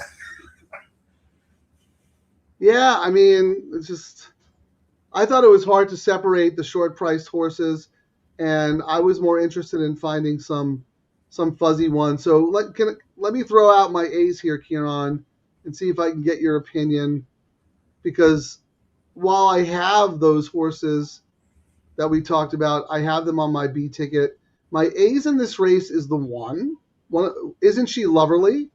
I thought she had a big shot. I thought the 5, that's my sneaky play because of her tactical speed. Yep. And then I liked your 6, Global Consort. Yeah. I mean, I had notes on the one. One of the 5? Did you X them? Like, do you have any notes? I had notes for the one. Isn't she lovely? Okay. Victor Espinosa for Powell drops in class. Second time Lasix, blinkers on. I'm telling you right now, Victor Espinosa does not like getting stuck down at the rail. No, he will pull out. Yes. He's with the blinkers on. He's going to go guns blazing. And actually, in this race, I think that's the right move because there's no he might be the rabbit. There's no speed, right? And I do have that one on a backup ticket, Frank. So on my backup ticket for my pick 3, I've got 5-1-2 with 3-4-6-2 with 2 is my. So I've got my other prices going forward. And tell me a little bit. Do you have anything on the 5? On the 5, what I essentially just wrote Kimura for Yak Team, drops in class. Even though I talk smack about him, he's on a heater. These guys are, whenever Kimura gets on for Yak Team, you have to pay attention. They're a profitable tandem. They're in the money almost 70% of the time. They win almost 30% of the time. When he calls Kimura, and this is the first time he's riding this horse, you have to pay attention. You have to pay attention, but you have to bet the horse. Well, that's essentially what I mean by you have to pay attention. No, I know, but I mean, And when I was looking at the Brisnet numbers, if Fireband does not go early, the second top early speed horse is number 1. Isn't she lovely? So along your point, Victor's just probably just going to go from the rail, and then the jockey change I think might be key for Ghostus. I mean, the numbers, it was pretty bad last out, but you can kind of discount that. Fireband though, wow, from 5-2 morning line to 7-1 is. That's what I mean. That's why I was going. I apologize. I was going so nuts about that horse, but the biggest shocker. When I don't understand something, I get frustrated. Why was that horse 5-2 on the morning line? The biggest shocker to me, though, Frank, is Global Consort going off at 9-1. That's completely dead at everything, right? Yeah, it's dead across the board, which is very, very surprising. And I mean, all right. You make your case for the 6, and then I'll make my case because we both like the 6. I have the 6 in the A. Demora for Paula drops in class. She wins on prices, but she's 0 for 23 at this distance on turf. Positives. Bullet works. Wait. Paula Gaines is 0 for 20 going a mile on turf? Yes. That's a weird stat. Yeah. Really? Yeah. I'm sorry, Capestro? Really? Yeah. Capestro. Yeah. Okay. That's a very specific stat. I like that. Yeah. Bullet work. And then I went stats. Almost a top play. Slight. And I even put the slight in capitals, Frank. Slight edge to the number 3 and the number 4. So if this horse stays over at this price, like if this horse is this high when we get to the 2-minute, 1-minute mark, I'm going to have to do a double or a win bet on it. Yeah, absolutely. We got to do a win bet. I mean, I think that's ridiculous. This horse has good races against tougher company. And I mean, put it like this, Frank. On my He doesn't let me say why I like the horse. But go ahead. Sorry, I was going to say on my top ticket. That's part of my top ticket, the 346. No, I know it is. That's why I wanted to talk about the horse, because I'm 516. Yeah. So I think she's 0 for 9, but she has plenty of excuses. What I really like, though, is she came off the bench last time. She had a horrible post. DeMoro tried to send her. She showed speed. She got tired. She was only beaten 4 lengths. I mean, I know she lost some of these, but that was also probably a prep race, right? So now the horse is cutting back. DeMoro sticks around, which I think is significant. And there's not a lot of pace in this race. So I could see him getting her out nice and easy and create some separation from the rest of the field, and the horse will be super fit based off that last race. So I'm with you, Ciaran. I think that horse absolutely has a shot, and I'm shocked that no one's betting her to win. And then the other thing, if you look at like the workouts, they had a bullet 48-second work. And, you know, when I say bullet works, I'll go back and I'll see when a horse had a bullet work and how it acted out of that race, you know, or in that race, to see if it actually means anything. And the horse had a bullet work before that last October race where they lost by a head, going 1 1/8 miles. So I was like, all right, well, maybe the horse is, you know, back on track again. Yeah, I mean, look, here, all these horses are basically the same to me, like seriously. That's why I was so confused that of all the horses who look exactly the same, why the morning line on Firebrand was 5-2, because that one, she's coming off a long way off. The one is dropping in class for Leonard Powell, moving from the John Sheriff's barn. God bless, R.I.P. John Sheriff's. Leonard Powell knows the value of a horse. This horse was not competitive against maiden special weights, but that's okay. He puts Victor on. Look at Victor. He's making the most of his mounts. 24%. Oh, yeah. Powell said, blinkers on, dropping in class. When that horse will go hard from the rail, and we've seen it with the rails out here on the turf course has played pretty good to forwardly placed horses, right? Oh, yeah. Not that you can't close, but you have to be really good and time it perfectly because the speed isn't really backing up. No, the jockey has to be feeling it and timing his horse perfectly. All right, we got 2 minutes, but they're like, I don't know, they're just getting onto the turf course. They're doing the Scatoni Thornton shuffle. Yeah, they need more money in the pool up. Yesterday's pools were off the chain. I mean, both of them were over 200,000. Yep. The all turf was about 65,000. I think maybe because it looked a little chalky, it didn't turn out chalky, but also because we didn't do a show, Ciaran. Yep, show's all about it. We didn't do a show. Got to fire away. We didn't do a show. I'm looking at the numbers right now.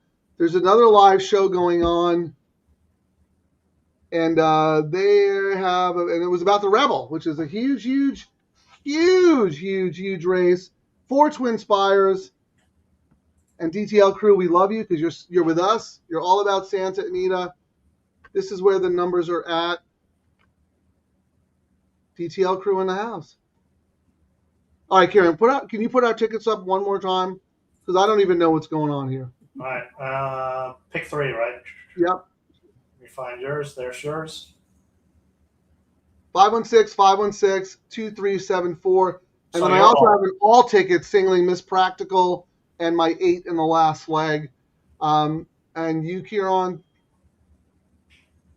346, 34. No, I'm sorry, middle leg. No, start 346. So you have a ticket with the 4 singles. Really? Yeah. You talked about Angelica Bay the whole time. I mean, I still used it, and this is part of the handcuffing. If you look at my all turf, Frank. Yeah.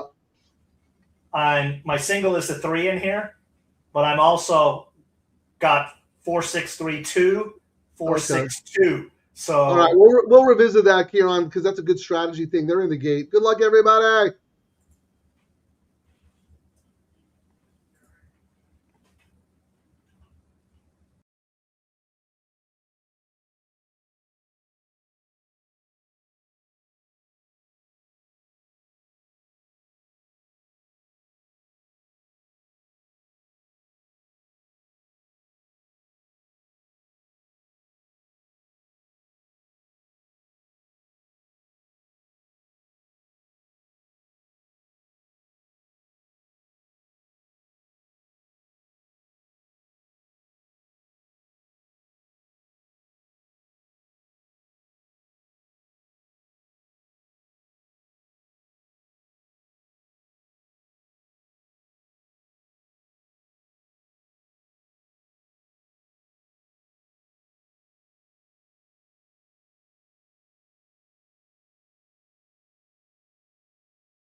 That was your top pick. Nicely done. Which is Yeah. why I was so confused that you had the 4 more times than the 3 after we talked about it. But it doesn't matter. A win is a win. We're all alive on everything. Because it was one of those things we kind of talked about, but we ran out of time. My higher all turf. That's right. Had you know what I mean? Had the 3 single and spread, but then my backup ticket had the 2. So it was one of those things. I handcuffed both my bets. Understood. And I was glad I didn't look. I mean, I was like, oh, the 2 looks really, really good. But then, I mean, great ride by Hara there. I mean, had trouble and still was able to get through. I think you need to play the Quigley comment, because the reason you pushed this horse even more is Tom Knuth said single it. Remember you said. Oh, yeah. That was a good race though. Firebrand ran really well. Oh yeah. And my Ghostess ran really well. This is why This horse looks best. Quigley has spoken. I don't know if Quigley tweeted that horse, but he had Tom Knuth, the jockey agent, and he said single. Jaramillo on the seminar. Ciaran watched it, brought it up on the show, because we were all confused. What do we do? He said, well, Angelica Bay, got the push from the jock agent single. I would have been sweating that single, I'll tell you right now. I was a little bit when the horse looked like it was going to fade and then had some issues, and I was like, Ghostess looked like it was going to be the one that swooped. I know, but a horrible ride. Like, why? Right. The 2 ran really well.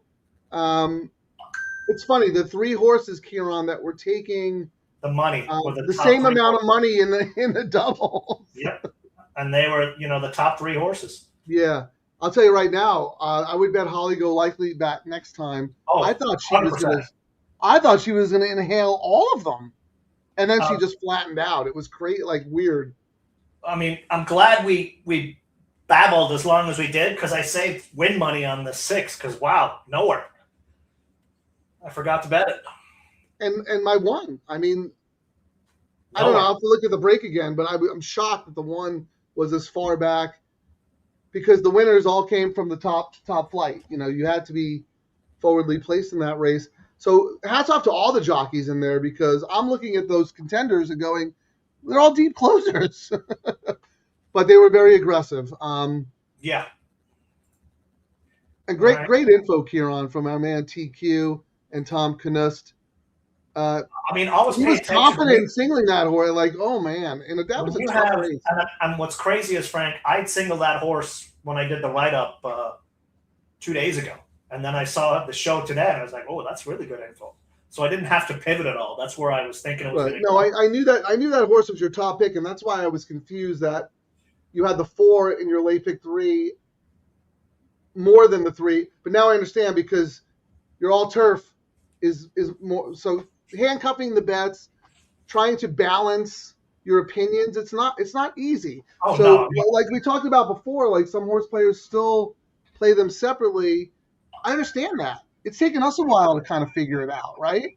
And I mean, like you were saying, well, why didn't you bet that one? Well, like I got it more times on my other all turf, and then now I've got extra coverage, and I got extra bonus horses here. But if I get out of this leg, I'm alive to a lot of horses now in the last leg. And I'll tell you right now, Ciaran, I thought the 4 ran way better than I expected, because around the turn, that horse was in an all-out drive and was not really responding. And then somehow, when the horse leveled out in the stretch, Freysu got the horse to re-engage. If that horse wasn't coming off a year layoff, that horse would have won. I mean, I will say, I'm hoping we get Freysu on Go Phoenix. I think Freysu is looking like he's starting to get back to where he was before he hurt his foot. And he had a broken toe. Like him and Rispoli, as well, the injury at the wrong time, right when your clock is perfect in your head and you're riding really good and you get injured. Same thing for Freysu. He was on a heater and then got injured. Now he's back. I mean, he was back and had the rail on the hill and almost won. So, I mean, sometimes you think these jockeys will get in their own head. Oh, this is where I got injured last time. The pros are like, whatever. It's another race. All right, we've talked about this before, Ciaran. It's a pretty good jockey colony out here. Oh. pretty good, very competitive. I know, JJ is I'm not going to say a standout, but he's the most prominent one. But he's got other guys. Like if Rispoli didn't get hurt, Frezu was hurt for a while. We had Harrick come out. I know we were not. Del Cid from Delta Downs was out here. If he sticks around, I'd like to see him succeed. Yeah. So Frank, early money that came in on 2 horses. When we knew it was going to come in on the 7, the other horse that got all the early money and actually got more early money, the number 3, the other Hara horse for one of my favorite trainers who needs to heat up, the Andy Mathis horse, Clubhouse Bride, got a lot of early money. And I have that horse as an A. And I'm looking at the will pays right now, Frank. On the pick 3, I mean, it's going to be crazy money. The favorite on the pick 3 is the 7 at 327. Then we go to the 9 at 421 and the 3 at 759. And then it starts getting, a lot crazier. But on the double, right now on the double, the 7 is paying $19.60. We figured that as much. The 9 is $25.60, which is actually surprisingly close. And then the 3 at $38.60. I mean, it's essentially saying it's 7, and maybe the 3 or the 9 are going to beat the 7. Looking at the betting and the will pays. I'm going to refresh my screen. I was just putting up the order of finish for race 7. What does the tote look like? Any funny things in the win pool? I mean, the 3 got hammered. I mean, that 5-1 morning line seemed a little generous, and it got the barn money came in right off the jump on the 3. That was the 7's 3-2. I expected the 7 to. I mean, we both said the 7s should be pretty. I think the 7, if the 7 should be 3 or 4 to 5-1, but we'll see. But the 9 has money in the double and the pick 3, like you said. Yeah. And so does that Andy Mathis horse. So the Mathis horse is the sneaky one, but not sneaky to us, right? We both thought that 5-1 morning line and then, was pretty inaccurate. Huge jockey upgrade, and it's probably getting a lot more money because people are starting to see what's been happening lately at Santa Anita. We've got a lot of jockeys who are winning 2 or 3 a day. You know what I mean? And isn't that funny? It's very streaky. So, I mean, it's been a while since that used to be the case back in the day, Frank. Remember, you could just jump on a hot jockey. Yeah, it was ride a jockey. But then it ended up being you have 9 races and 9 different jockeys. We've kind of Pratt, Bejarano, or Hernandez would win 8 of them, and then it was like roulette for the last one. But it seems at this meet we've started to see a lot more streaks than we have in the past. So, and the public is pretty smart. When they see a streak, they're like, "Oh, well, that jockey won 2 races already. I'm going to jump on him."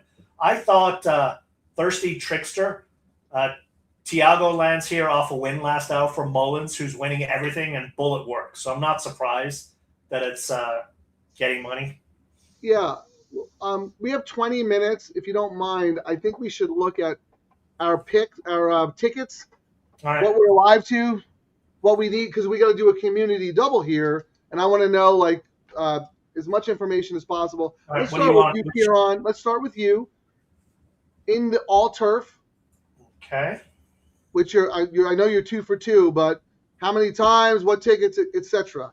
I've got it 2 times to 6 horses in the last race. No. Who do you have here? Who are you alive to here? Oh, it's I'm not sorry. the all turf here. Right. You're right. Give me the all turf in the last race. Last race, I've got 6 horses on the higher ticket. I got 2, 7, 8, 1, 5, 6. Okay. 8. And then that might determine, if you want to hedge in a double or something. And then in your late pick 3, who do you have here? And on my late pick 3, who are you alive to here? After leg 1, I'm alive to 3, 7, 8, 9. I've got a single ticket with the 7, and that's it. The other ticket's dead. Okay, so you're really, really spready. So in my all turf, if you don't mind putting that up, who am I alive to in the last race? You're a single 8. You're all about the 8. So we can right. both win. Yeah, don't even look at anything else. The only thing I have is the 8. All right, well, that makes the picture a lot clearer. Let's put up your double play and let's start talking some double action. DTL crew, you guys alive to anything? What have you got cooking? Who do you like? So this was my planned double play. I mean, I could have pressed it a little bit more, but I'm all about the 7. Then I'm kind of spreading with the 6, and then I figured that I'm going to get prices on the 1, 2, and 3, and 2 was my other horse in the last, so that was like a value double bet, if you know what I mean. That only cost me 15 Can you talk to me about that last race, because I know you like the 2 the best, and you also like my 8, but you have some other horses in there. Yeah, my 4th. I mean, I went 2, 7, 8, 1, 5. I mean, I thought that morning And line 6. chalk. I thought you had 6 too. Yeah, so I mean. Yeah, I mean you have the whole field. but I didn't. I don't think I used it on one ticket, but I'm gonna go down with. So the number No, one. I know, but my point to you is, Ciaran, do you think that race is that competitive? Do you really need to use all those horses? It was one of those races which was weird. 20%. Let me pull it up here so I can. Yeah, because that's very curious to me. Because I thought you would just be like me and play both Glatz and maybe another horse. So, I talk about a lot of times. There's some races where the chalks just always win, and you're gonna burn your money trying to beat a chalk in a race. And then there's some races where whatever the condition is of the race, historically it just throws out some crazy prices. And this last leg is one of them that I've not seen in a while. So the favorite wins 28% of the last race, Frank, okay? 20% of the time, it's 10 to 1 or more, not 5 to 1 or more. Right. Right. So it's either it's logical or Turfway Park.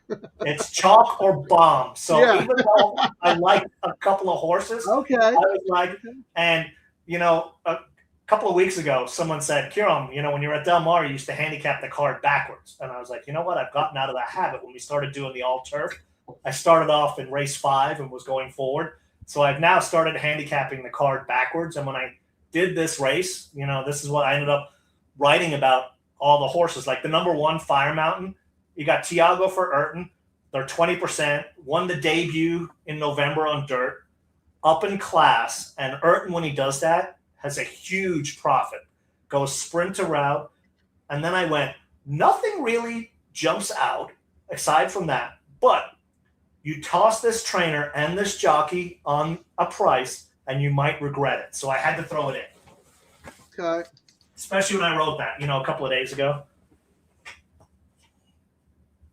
All right. Well, you want to talk community double here? Yeah. Let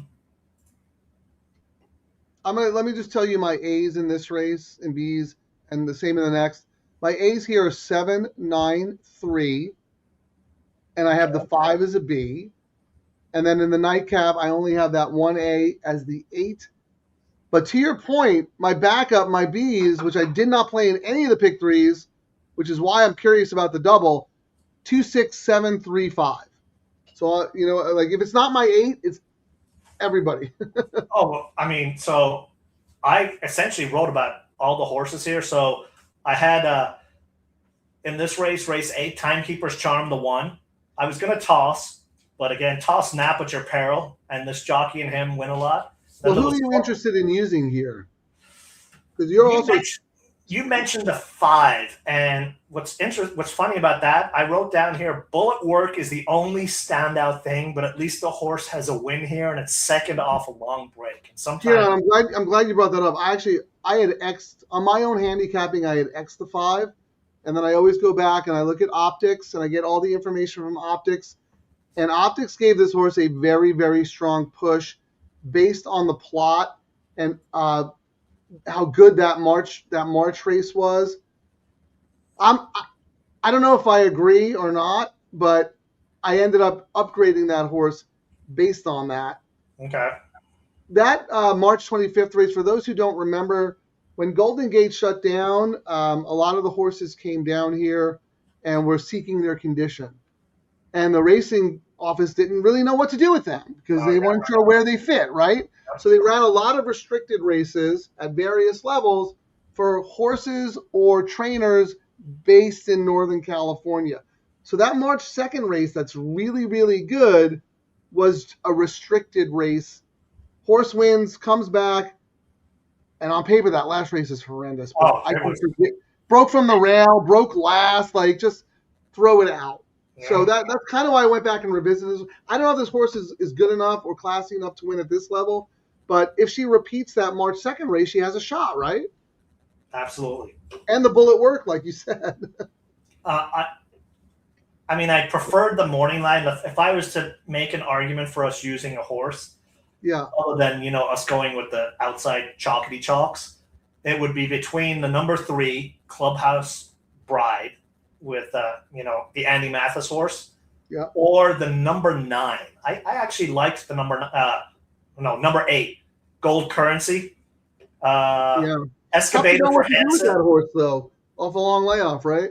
Put it like this: when I handicapped this race, Frank, which is why I'm going to go back to it again and why I did it. When I first looked at it, I went Escobedo for Hansen, won the debut, has blistering speed, Yep. and agreed. I put this is the danger horse to 7. Now, when I went back and revisited it, but when I went and looked at it again this morning, I was like, when I first looked at this race, I thought the 8 was going to be the danger to the dominant favorite in here. So I'll leave it at that. Let's look at the tote, because that horse took a lot of money in the debut. The word was out, right? Correct. So my whole thing was like, if this horse takes money, I would use the horse. But I'm a little concerned, A, the layoff, and B, that horse was getting very, very tired at 5.5 furlongs.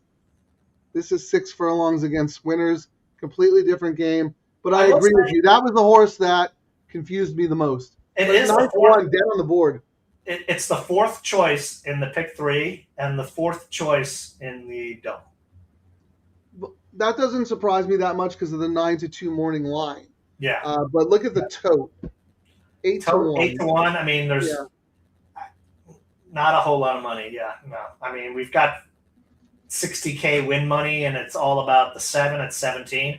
The 3 is continuing to take a little bit of money. So, I mean, it's all about the 9. 9's getting some money too. Well, you have the 8 in your combinations and whatnot. Let me remember we decided that We can't. Yeah, we're not gonna. Yeah, we're not going to do it based on that. So let's just win. Let's just Yes. win. So if you could pick one horse in this race that you're confident in going forward to the double, who would it be?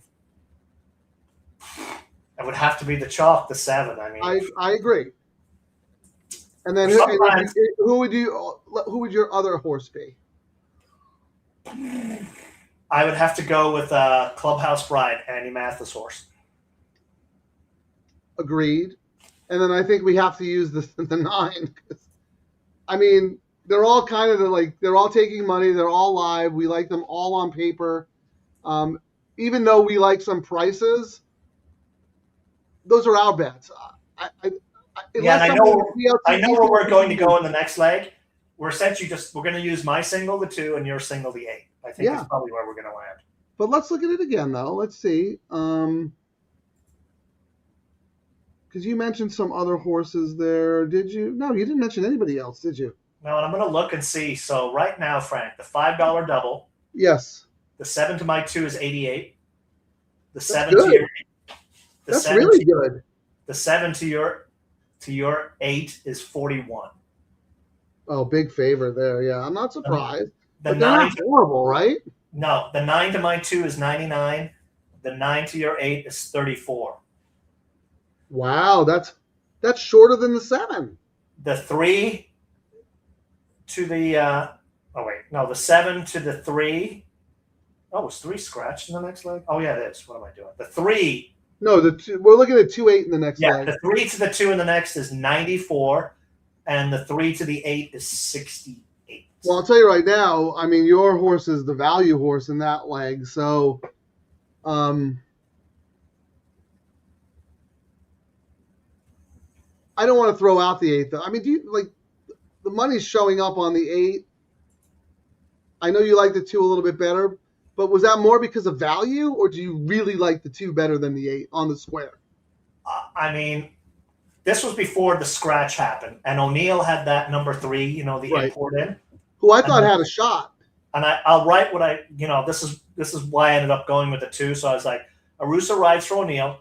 Irish horse, first race since May. No, that's not the 2. That's the scratched horse. No, the scratch horse. But this is why I ended up going with the 2 and giving it the Glatt.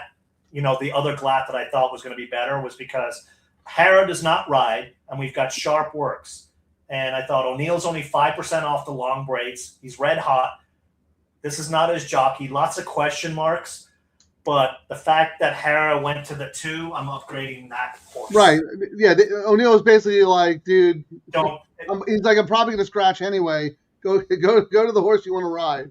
Okay, So that's really good. That's good. I like that. So But I'm that's talking why about on the square, though, Ciaran, on the level. If you had to forget price, you could only pick the winner of this race.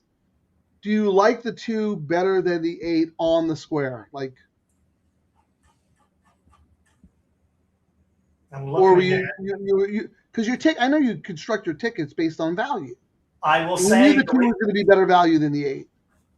I think it's better value, and I think the fact that the 2 won. Well, I mean, it was a year ago, and it won under Kent, but I gave that the edge. I gave the edge because it was a winner last. Glatt back to his old ways. Made a call to this jockey. I mean, Kimura. But they're both Glatt. They're both Glatt. Yeah, I mean, Kimura is his other guy. And JJ had ridden it a couple of times before. It wasn't like Kimura was given. I don't want to know your reason. I just want to know on the square. 2. Okay. All Mysterious Husband. That's exactly what I'm asking, and I think that horse is very good value because if it's not the 8, it's going to be the 2. Really, I don't like anybody else. I know I know you have coverage and you're spready because you had a good opinion, earlier on the card. But in our community double, is there anybody else you would want to use in that last race?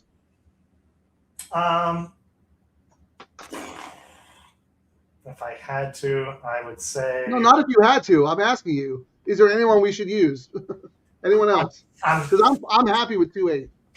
I'm happy with 2-8, but if we look at the will pays when we get closer, and we just did like a straight up, what's the 7 to the 1 pay? Like we got 6 minutes. Yeah, that's what I'm saying. We gotta 7 to the 1 is paying $298, Frank, for $5. Okay. So let's start with the ones we love here. So 237 to the 2. I think we probably play those for $10, 15. I think it's good value. What do you think? So what were you saying now? So 237 to the 2. If you look at the probables, if you don't mind, 237 to the 2. What's the lowest pay?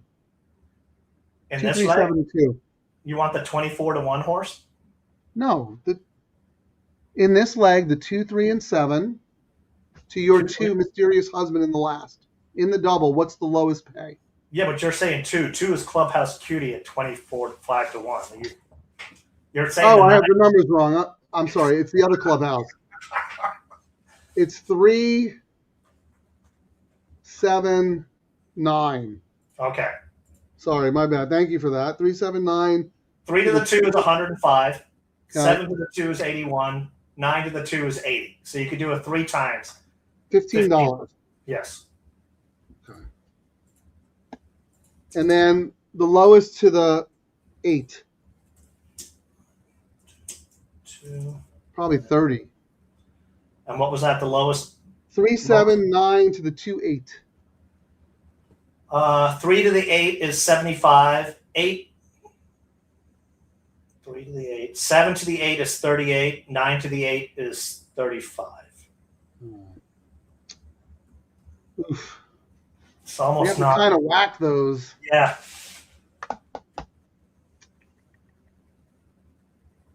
How about we just single the 7 here? I'm okay with that. You know what? No, hold on. How about this? Because I think your 2 is a very good value, and that's my second choice. Let's do 3, 7, 9 to the 2 for $15. Do you want to do it? Or you want me to do it? You You do do the half, and I'll do the other half. All right, and then what's the next one? And then you Hold on. want to So DTL crew, $15 late double. 3 minutes. Yeah, we got it. 379 to the 2, which is your top pick, my second pick. 3 times 15, that's what? 40,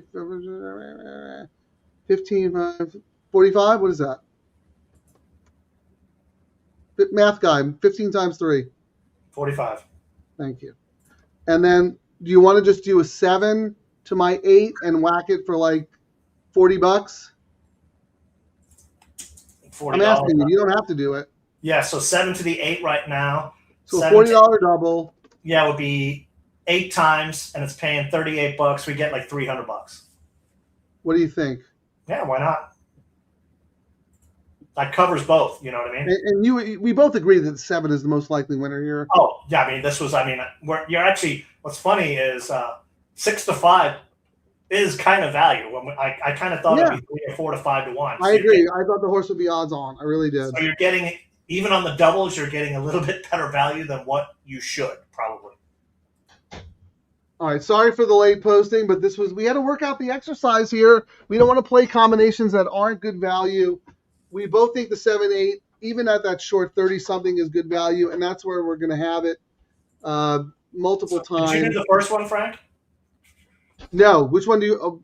You do one, I'll do one. You tell me what you want to do. I just did the second one, so I was just making sure. I was doing the big 41. one. All right, so I got to do the first one. I was putting it up on. Can you read it out? 15. $15 double. 379 with 2. 79 with 2. Yeah, sorry, I was typing. I was not placing, so I'm glad you mentioned that. Yeah. All right, we're in. I gotta show this in the screen and then smack them. That's very nice, but we can only bet it when we're in Texas. Wait, what is this? Can you read it? I can't. Let me see. Sam Houston, 12% on all doubles. Yeah, very nice, but we can't bet it. Pick 3. Yeah, if a tree falls in the forest and no one's there to hear it, does it make a sound? I mean, ridiculous. Texas Our being Texas. game is so messed up, man. Yeah. Whatever they can do to screw things. You got a major company investing a gazillion dollars in tournaments, and I looked at one of the first tournament they ran today. Guess how many entries? 7. And you know why there's the pivot to those kinds of tournaments? The VIG is huge. I mean, it's not as bad as the NHC ones, but yeah, when I look back at all that value I threw away. No, yeah, I know. Express bet is the way to go. Yeah. Qualify for the big ones. And the cash tournaments. That's where you get the angle. But not the small ones. You don't play big a ones. $40 cash tournament because half your bankroll goes to the entry fee. Yep. All right, they're in the gate. Let's get I don't know. We have options here. 3, 7, 9 are the ones. All right. Good luck, everybody.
We almost talked about doing that one on a double, Frank. We did. Oh, We should have did. had that one. Oh, yeah. I told you. I mean, I had that horse as an X, and I ended up making that horse a B only because of optics. And you brought it up. You're like, well, what about the 5? And like, I'm shocked. I'm not shocked at the 5 one, I'm but shocked. I am shocked that the other ones didn't even like. No, nothing. Miss Practical, like, perfect spot the whole time. I expected her to level out and inhale everybody, and she just kind of idled and ran in place. I knew your gold currency was a brief thrill, but I think the layoff and the extra distance, got to her. Wow, that is 100% optics EQ. What did she go off at? I should have had a win bet on her. What's crazy is, Frank, if I had used the 2 in my bets, I would have jumped off because of the jockey. And I think if Demora had been on the 2, the horse might have won. I mean, we're talking, we're splitting hairs here. No, dude, you absolutely might be right. I'm shocked at how good the 2 ran. I had X the 2, but I did say she is a half to the chosen brawn. So there's hidden ability in there somewhere, right? I didn't expect her to run that well today. That's funny, Ciaran. I had written down the wrong numbers. Do you remember? Yeah. And that was the 2. You're like, the 2? Clubhouse Cutie? The 30-1 shot? I'm like, oh. But when we were talking, if we had made a mistake. No, but when we were talking about our bets, the first horse we mentioned was Clarina, where we were like, I think in the anomalies write-up, the opposite of the Matrix, the anomaly wrote, Bullet Work is the only standout thing, but at least the horse has a win here and second off a long break. And sometimes, yikes. Ay. Wait, who was that? Who was that for? Winner, Clarina. That was your note? Yeah. Which was, say it again? I said, Bullet Work is the only standout thing. Plus, at least the horse has a win here. Second off a long break.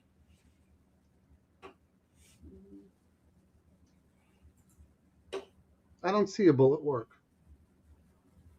I haven't. I had What a note date? here. I might have put it up early. Oh, 48 seconds. I mean, I have 33 of 59. I have last work February 23rd, 48 seconds. But not a bullet. 33 of 59 I have. I mean, I'm looking at the speed. I don't care about the only person I care about if they're one of whatever they're racing is a Baffert horse. And if the Baffert's not one of everything, I ignore the work. The others, I just, I like works that are 48, 59, and I really put a X when I see 46, you know what I mean, or 58. Okay. That's what Bullet's probably not the right. Sharp work. How's that? Oh, okay. Yeah, I'm asking because I thought maybe I'm getting. I usually don't look at I look at the time. And the only, like I said, the only person I really care about if it's the one of is a Baffert horse. The other guys, I'm like, I want the speed. There's a horse sharp right now. So I want to put this up. This is very frustrating because I actually had a ticket where I singled the 5, but I only used the 5 with my A's in the first. And I didn't have Angelica Bay as an A. And I didn't come back with a 5-8 double, which is really stupid. But I hope people listen because we did talk about Clarina. What did she go off at the end there? Oh, my God. How do we not have a win bet on her? Yeah, these The show is costing me money. My God. Wow. What does Mark Gelding have anything to say about this? Oh, let me see. Let's go to our guy in the scene and see if I can find him. Hang on. We text him. See if he's got anything for us. He probably had it. He probably heard like 2 seconds of the show. Too much sun today, plus you guys paid me in beer. Signing off, I am Mark Gelding, live and happy at Santa Anita. Well, I guess he had the winner of that race. I don't know. He didn't tell us. That's our intern. We pay in beer. He's our live on the track, but he's got too big of a beer belly, I think, Frank.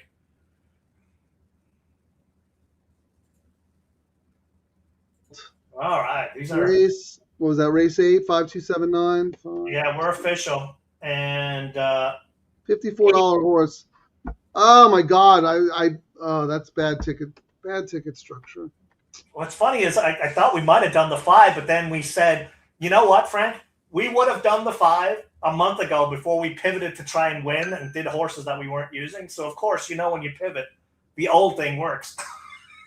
Yeah, because I would have been like, well, I had the 5 on my pick 3, but I didn't have the first leg, so I have to play the 5 back in a double. I mean, it's just logical because all of us were already covered with the horses that we used.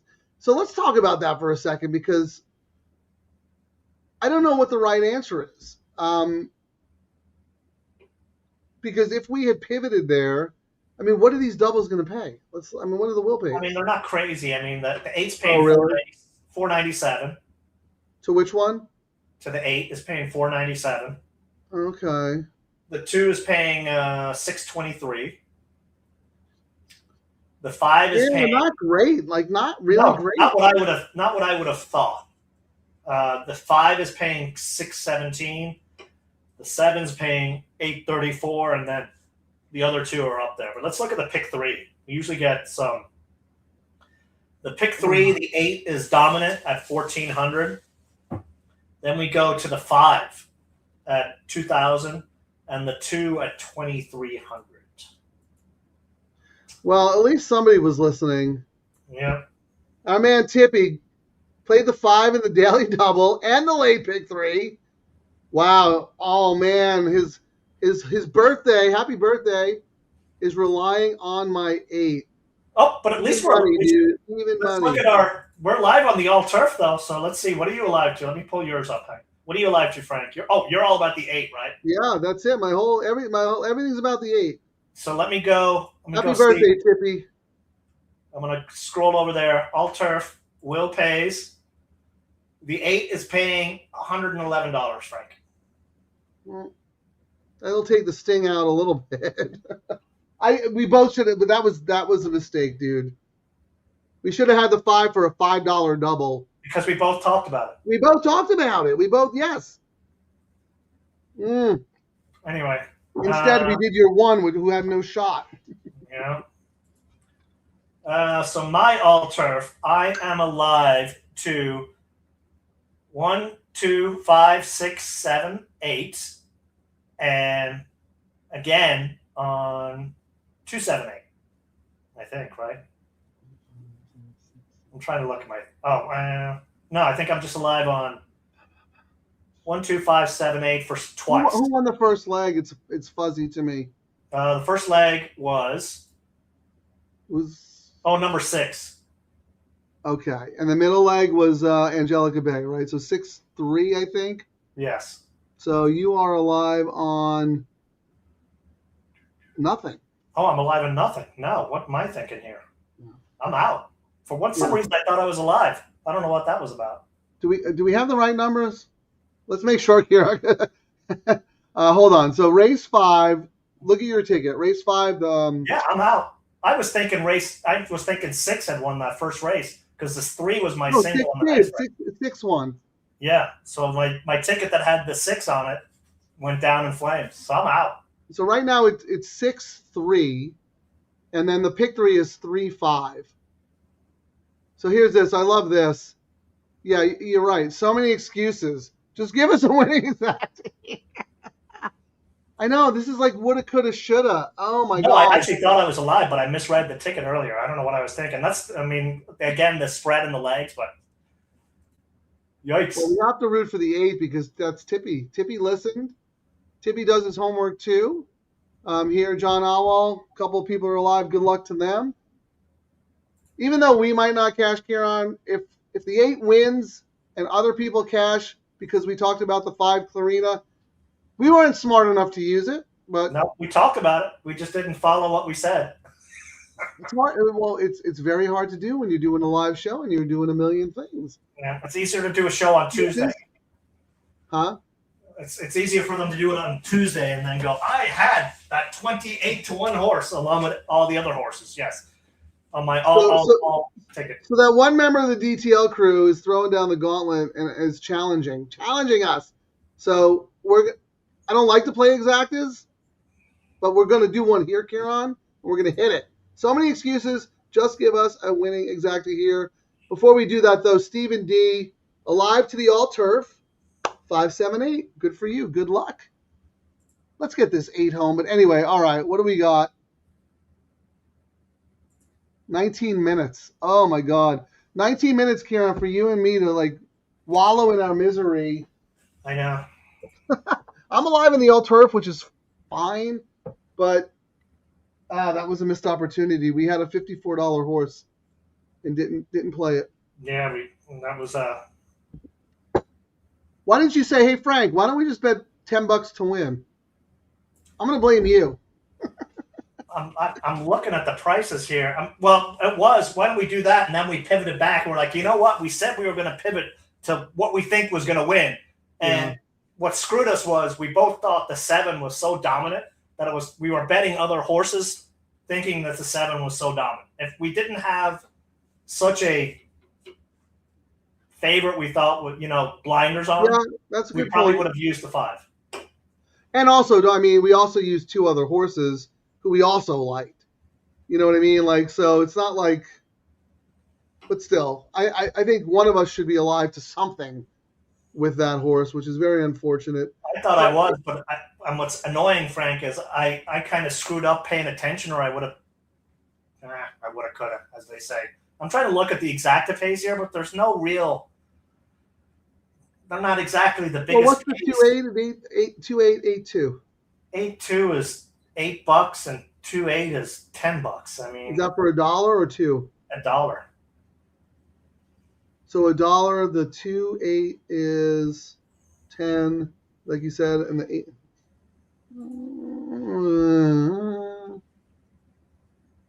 Yeah. I mean, the only bet I would consider, and I suppose you can pull out the express bet trifecta tool, is I might do a. We need to have a code. Yeah. we need to make an AI intro. Every time we bring it up, it's got to be like express bet. You know what I mean? Like you did for Quigley. I was harassing Tyler for it, but no dice. Oh, I did see this photo on Twitter. I don't know where it's from.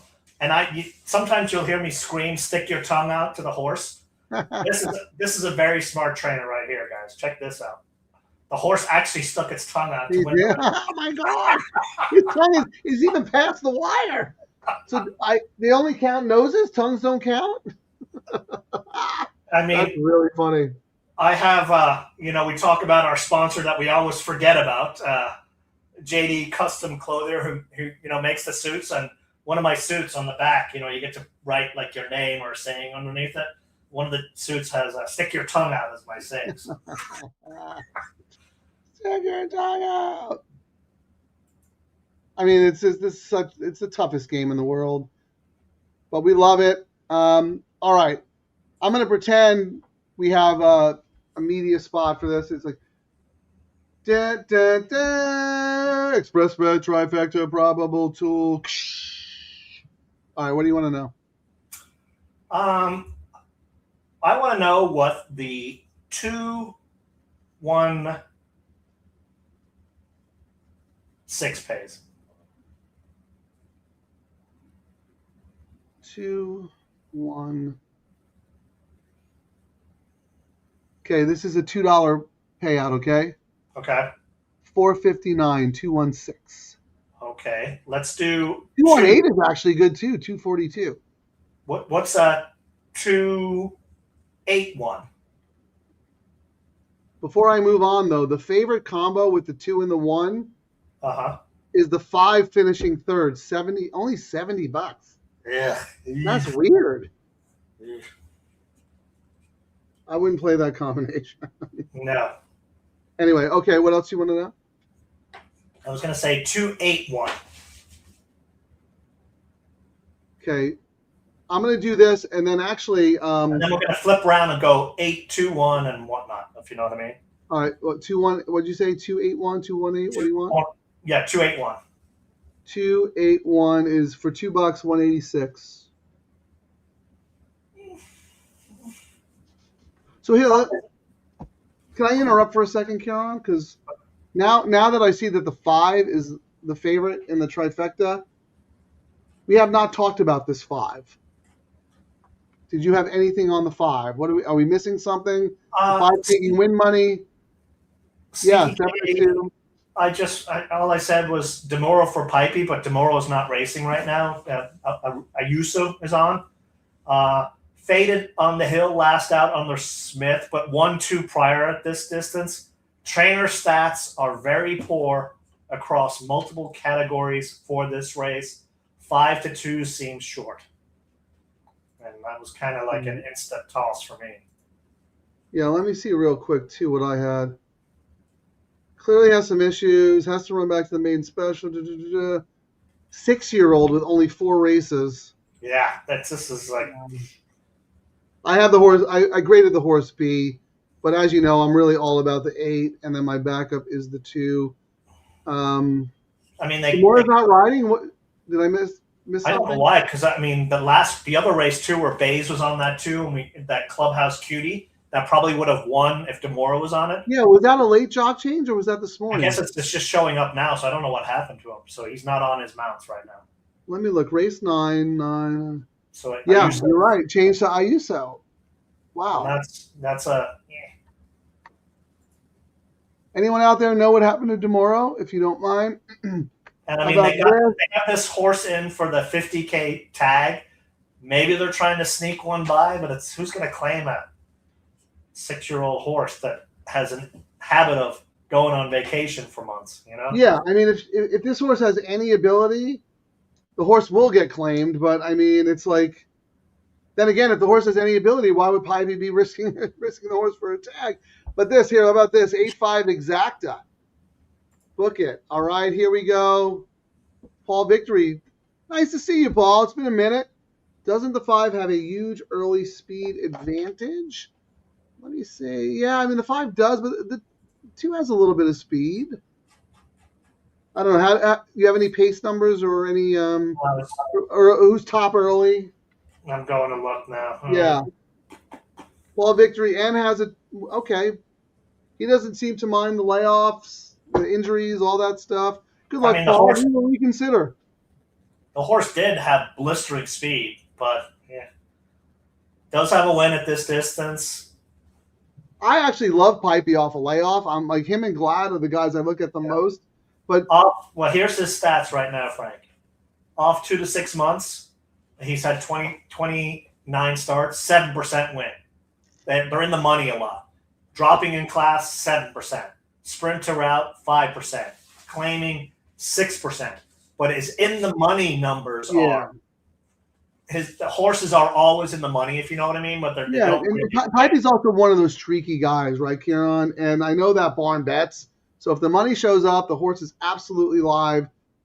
I'm not saying the horse can't win, but there are so many question marks here. March 2024 disappears, comes back in December, runs half a race with Mike Smith, 15-1, fine, lay off again. And this is a 6-year-old. So how much improvement? How much upside? There's zero upside on this horse. And then in for the tag, if the horse had upside, he wouldn't risk for the tag. Yeah. It was very confusing to me. I was surprised the morning line was that short. And it's funny, neither one of us even talked about that horse until we saw the money the horse was taking in the trifectas. To your point, and the money. That horse had the most money in third place. I was just looking at some of the common horses. So Mysterious Husband back last year beat Cuban Confusion, and the name jumped out, and I was like, that horse raced recently. Yeah, it's a Phil D'Amato horse. And finished nowhere. That horse was terrible, but that was a tough race. That was on Friday. You actually loved that horse on Friday, and so did Radar Rob, and so did me as one of our A's, and the horse was no good. Yeah. But the horse was good before that. Yeah, I was looking, I saw the name, and I was like, yeah, but they raced a year ago, so I can toss that poor performance. Correct. If it was like they raced each other like a month or 2 months ago, I'd be like, okay, maybe I shouldn't be using the 2 here as my top. Well, I'm looking at the Optics EQ imputed odds, and the 8 is slight favorite, 2.59 over the 5. Sneaking Candy, 2.67. And then the 2 is third choice at 4.19. So the 5 is absolutely live. And Paul Victory makes a good point about the pace. Jake seems to corroborate that. But, I mean, I don't know. Will this horse have stamina? You know, and I mean, 6 has a little bit of speed. 6 could go. I actually thought the 6 had a big shot. What did you think about that? Too. I mean, I was thinking here. I've not hit. I've kind of gone 2 out of 3 or missed my all turfs of late. But the race that has been hold on, not true. I'm going to give you props. You hit it on Friday. No, but I mean, I hit one but there's been a lot of them where it's been 2 out of 3 is what I'm saying. Yeah, but you just hit Friday, man. Congratulations. No, I hit Friday, but I've been also about 2 out of 3. But the key race for all of them has been the last race. When I've been 2 out of 3, it's been the horse that I really liked in the last race. And the reason I'm saying that is I'm going, well, I really like the 2 in here. So if I do an exacta or a try, I'm going to go with the horse, you know, and see if my streak continues on picking the winner of the last race. So that's where I'm going with my long story. Here's a little life pro tip, and I got this from Terry. No matter what, when someone gives you a compliment, just say thank you. I said, congratulations, good job. You hit on Friday, and you're like, no, but I'm losing. That was a nice pick 3 you hit. No, but the point of the story was when I'm winning. Frank. Thank you, Frank. When I'm winning or going 2 out of 3. Yes, I understand. It's always been the last race. So I was trying to say when I do this race now, when I do my bets, I'm going to plant a flag with my 2. So if I do an exacta or a trifecta, I'm going to key the 2 versus doing crazy stuff. And I think I'm going to key it with 1 and 6. Okay, I understand that 100%, Ciaran, but I feel like you're sandbagging yourself. You're cold watering yourself. You're talking more about your losses. You should be like, I hit on Friday. You know what I mean? Like that was a very competitive sequence. I know it was kind of chalky in the end, but that was a really, really hard sequence. And I thought we didn't get to talk about it because, you know, that show was a little chaotic. I thought your ticket structure was really good.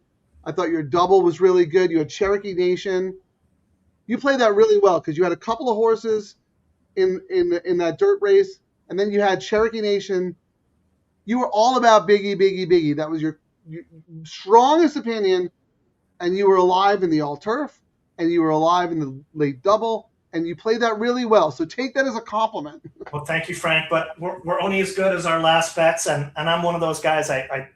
We actually don't do our picks on Tuesday and claim we won. We're doing it live, so.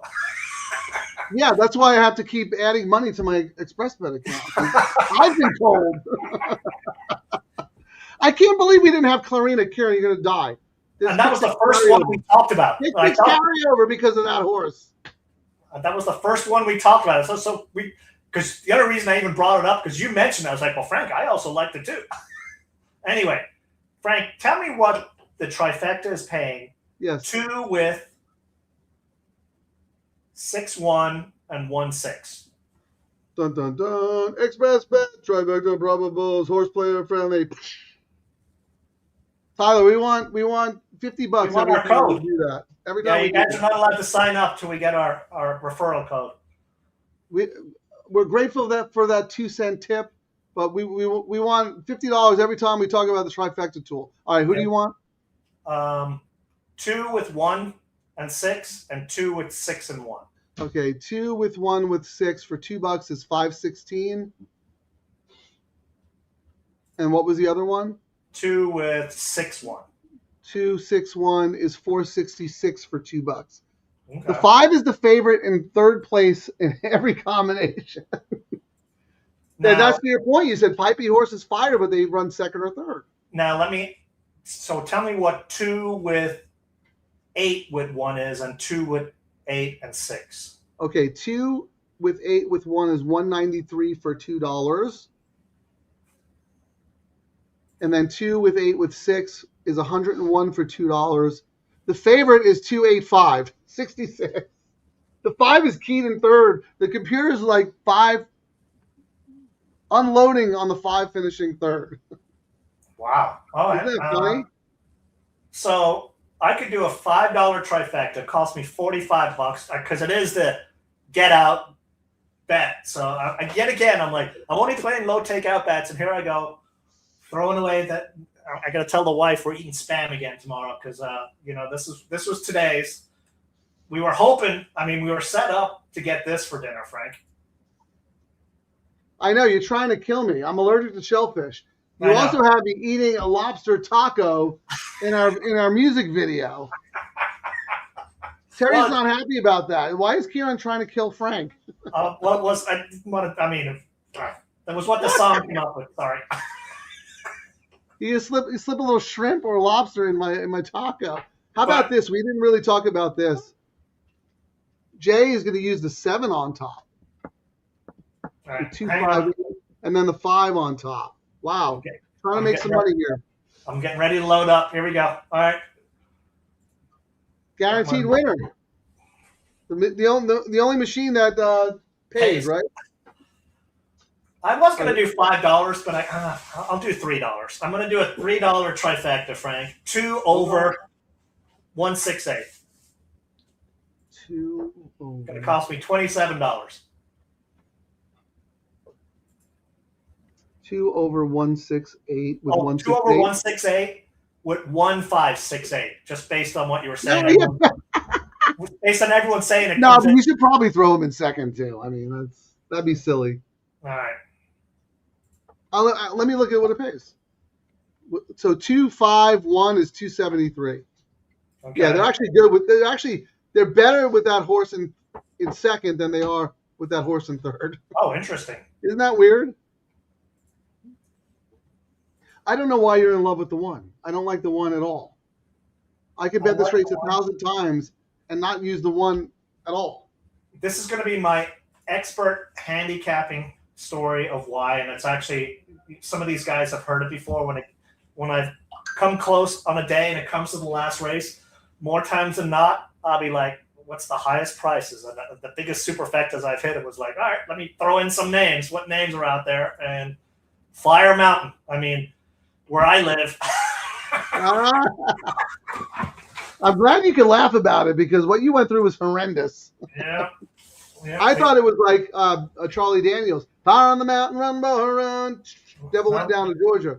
Because it is the rising sun. Blistering hot, and we've had so much rain here. I mean, as you guys seen, we didn't get as much as LA.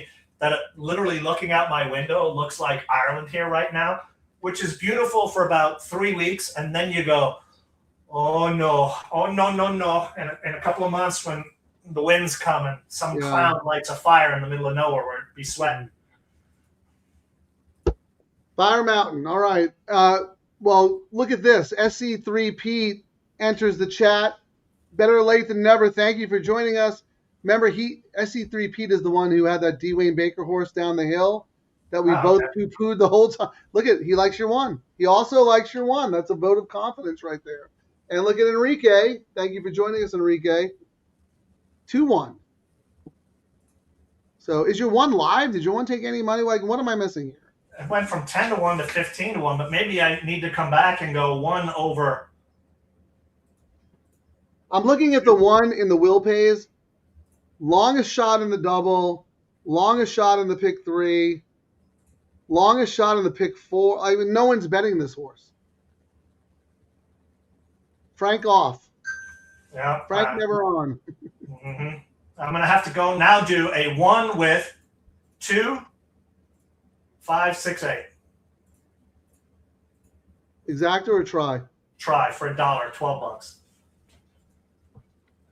Actually, the more I look at these silly bets, I'm like, why does my account keep going down when I'm winning? Yeah, exactly. And then I'm like, then I look back and I go, what was I thinking doing trifectas and Ciaran exact? has never met a bet he didn't like. I'm not getting involved here. I don't like your one at all, but I will tell you this. I'm shocked the one is as short as 14 to 1. I think that horse should be 100 to 1. They How are is this loading. horse going to beat the 8 or the 2? It's going to have Famous a last rocket. words. I'm going to have egg on my face. Good luck, everybody.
We're both clicking the thing. I know. Well, the first time you did it, you had me on the left, and I was like, no, that's wrong. Ciaran's on the left today. No one If you asked get me. second, we should have just slammed this freaking exacta. No one asked me anymore. I am never doing a trifecta again. I should have been doing a win bet on my horse versus getting stupidly fancy because, of course, another horse knocks me out in the third spot, you know? Oh, wait, no, 5 actually did make it. I thought the 7 did. Wow. The money said the 5. They bet the 5 in the trifecta for third. We talked about this. Yeah, well, I mean, you're wasting money on the 1 when all we did was if it's not the 8, it's the 2. That's it. It's a 2-horse race. I thought the 8 won. What the hell race was I watching? Wow. Oh, that's annoying. That is very annoying.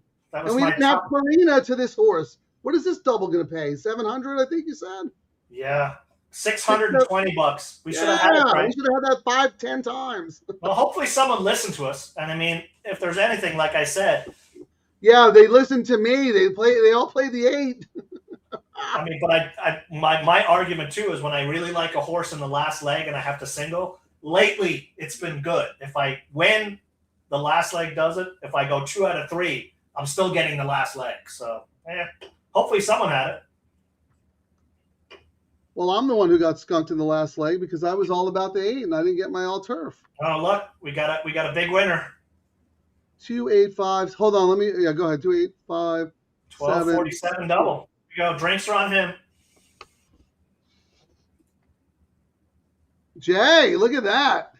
My man. Yeah, I think if you listen to the show and you're playing the double, you probably played a 5 with 2-8 combo. And in our defense, Frank, I mean, maybe not because of us. We were so all about the 7, but if you and I were hanging at the track and we weren't doing the show, we might have done our $5 on that 5 as we were messing around. 100%, Karen. We spent 10 minutes talking about her. Just because the pays were so good into both horses that we liked. It is unconscionable that we don't have a 5 with 2-8 double. Even just for $5. It's stupid. That horse was my B. The only B I had. I actually had that horse in my pick 3s. I didn't have I didn't have the winner. Angelica Bay I had as a B. If I have Angelica Bay as an A, I hit. Actually, I don't hit this, but I hit the double. So my $3 trifecta, Frank, it's the first trifecta I've hit in like eons on the show. I spent $27 on one. I'm not even going to calculate all the other stupid crap I did later. But the winning ticket, 116. Don Star 352 is the one who actually challenged us to talk about the exacta, and somehow, out of all of our convoluted talk, they played the 2-8, and we didn't have it. Yeah, par for the course. I mean, I'm gonna come up with some new media for us because I need a clown one that's not me just being a crying clown. How about this? Chris Babcock, who loved the 2? I pounded it. Kieran's single was the 2. My single was the 8. His second choice was the 8. My second choice was the 2. So we were all over it, but that was Kieran's top choice. So he gets full credit, Chris.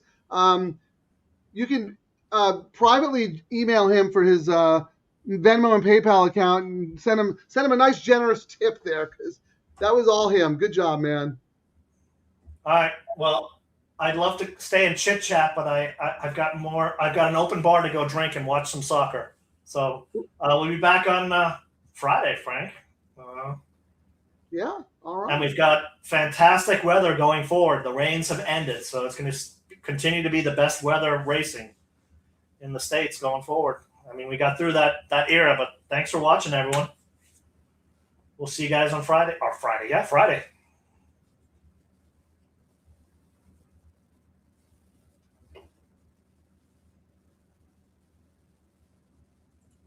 Ready on life support. They hit me with that low takeout. Now I'm feeling kinda sport. 15%, bro, that's basically free money. I'm about to turn $11 into a yacht by Monday. Low takeout fast. Cha-ching. Double trouble, I'm doing this thing. My pocket's doing the running, man. Low takeout fast. What? Bookies crying in the can.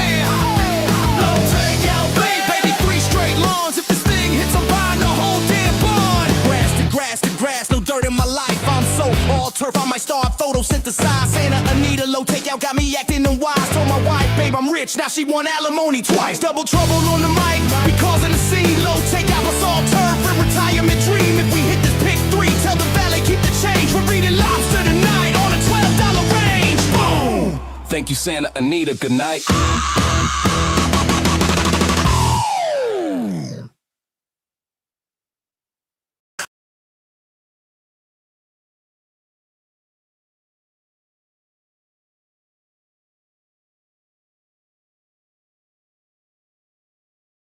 Thanks for watching.